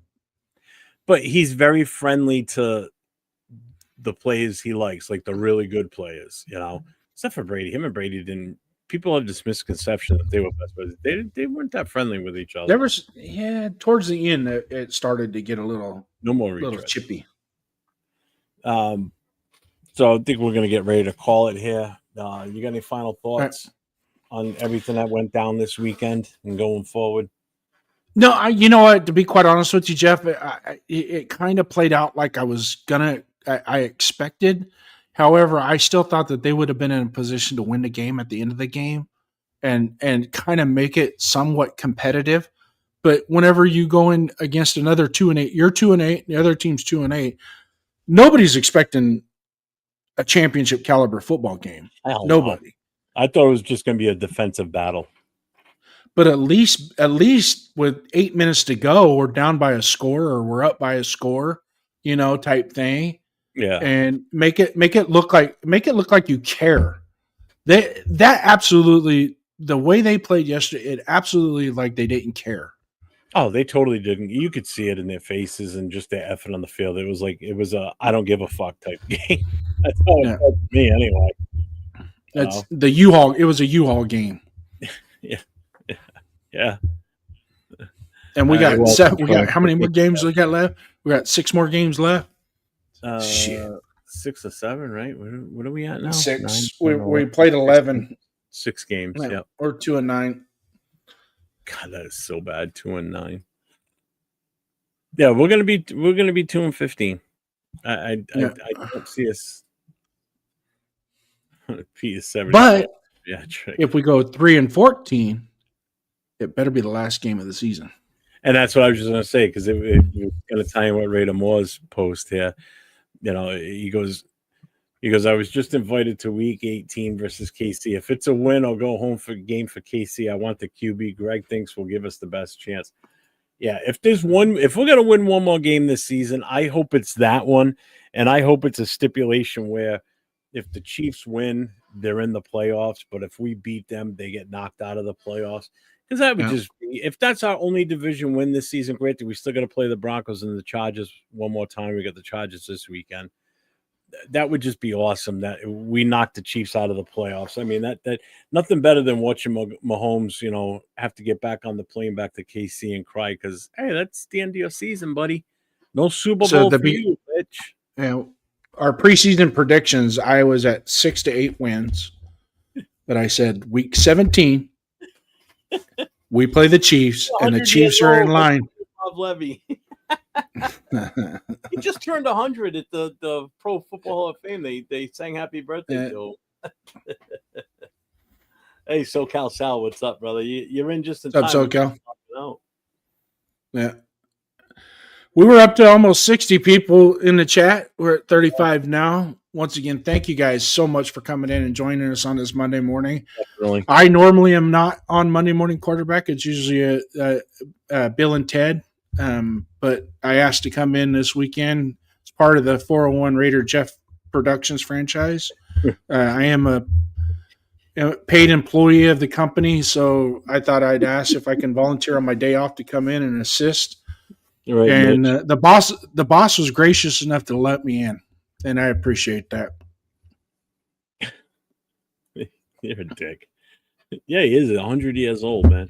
He doesn't look it either. I'll tell you one thing: for 100 years old, man, he looks damn good for 100 still. Mm-hmm. That's like, God damn. I didn't realize he was that old till the Hall of Fame ceremony. I was like, holy shit.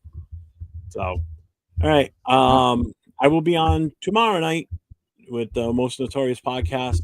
Myself, Raider, Will, Leo, and James discussing Black Hole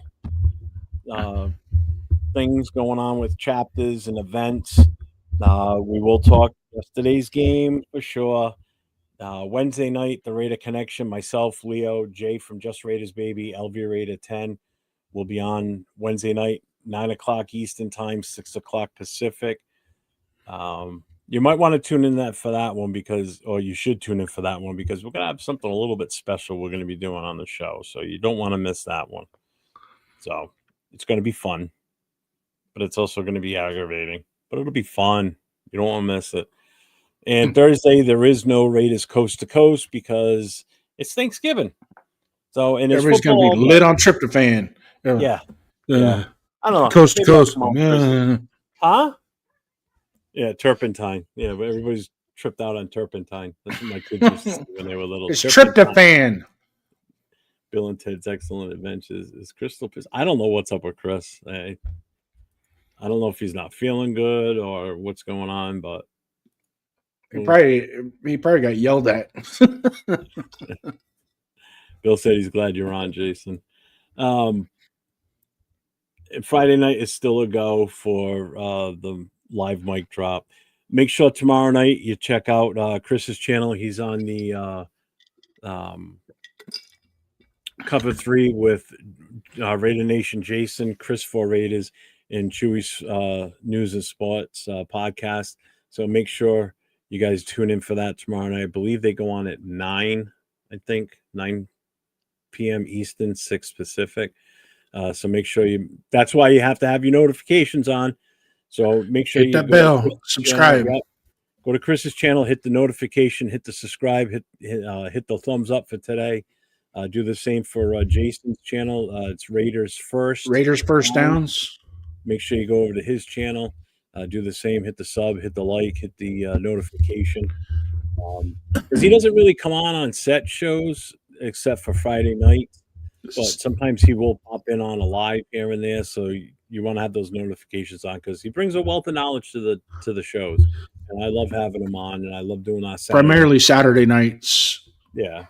Primarily Saturday nights with the Raiders Last Call podcast where we preview and review. A lot of the review is regurgitated information throughout the previous 6 days, but we do like to dig into the preview of the game that follows the next day.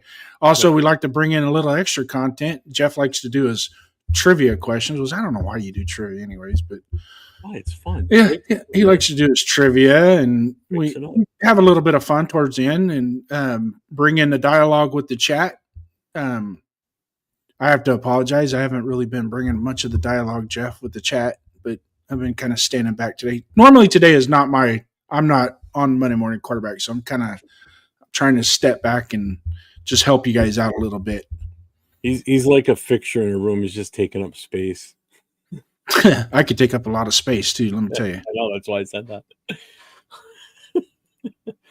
So, all right, folks, if I don't see any of you, make sure everybody has a wonderful and happy Thanksgiving. Enjoy your time with the family. Stay safe over the holidays. Anybody that's traveling out of town, make sure you be vigilant, check your surroundings, and stay safe no matter where you go. And guess what? Go Raiders. Go Raiders.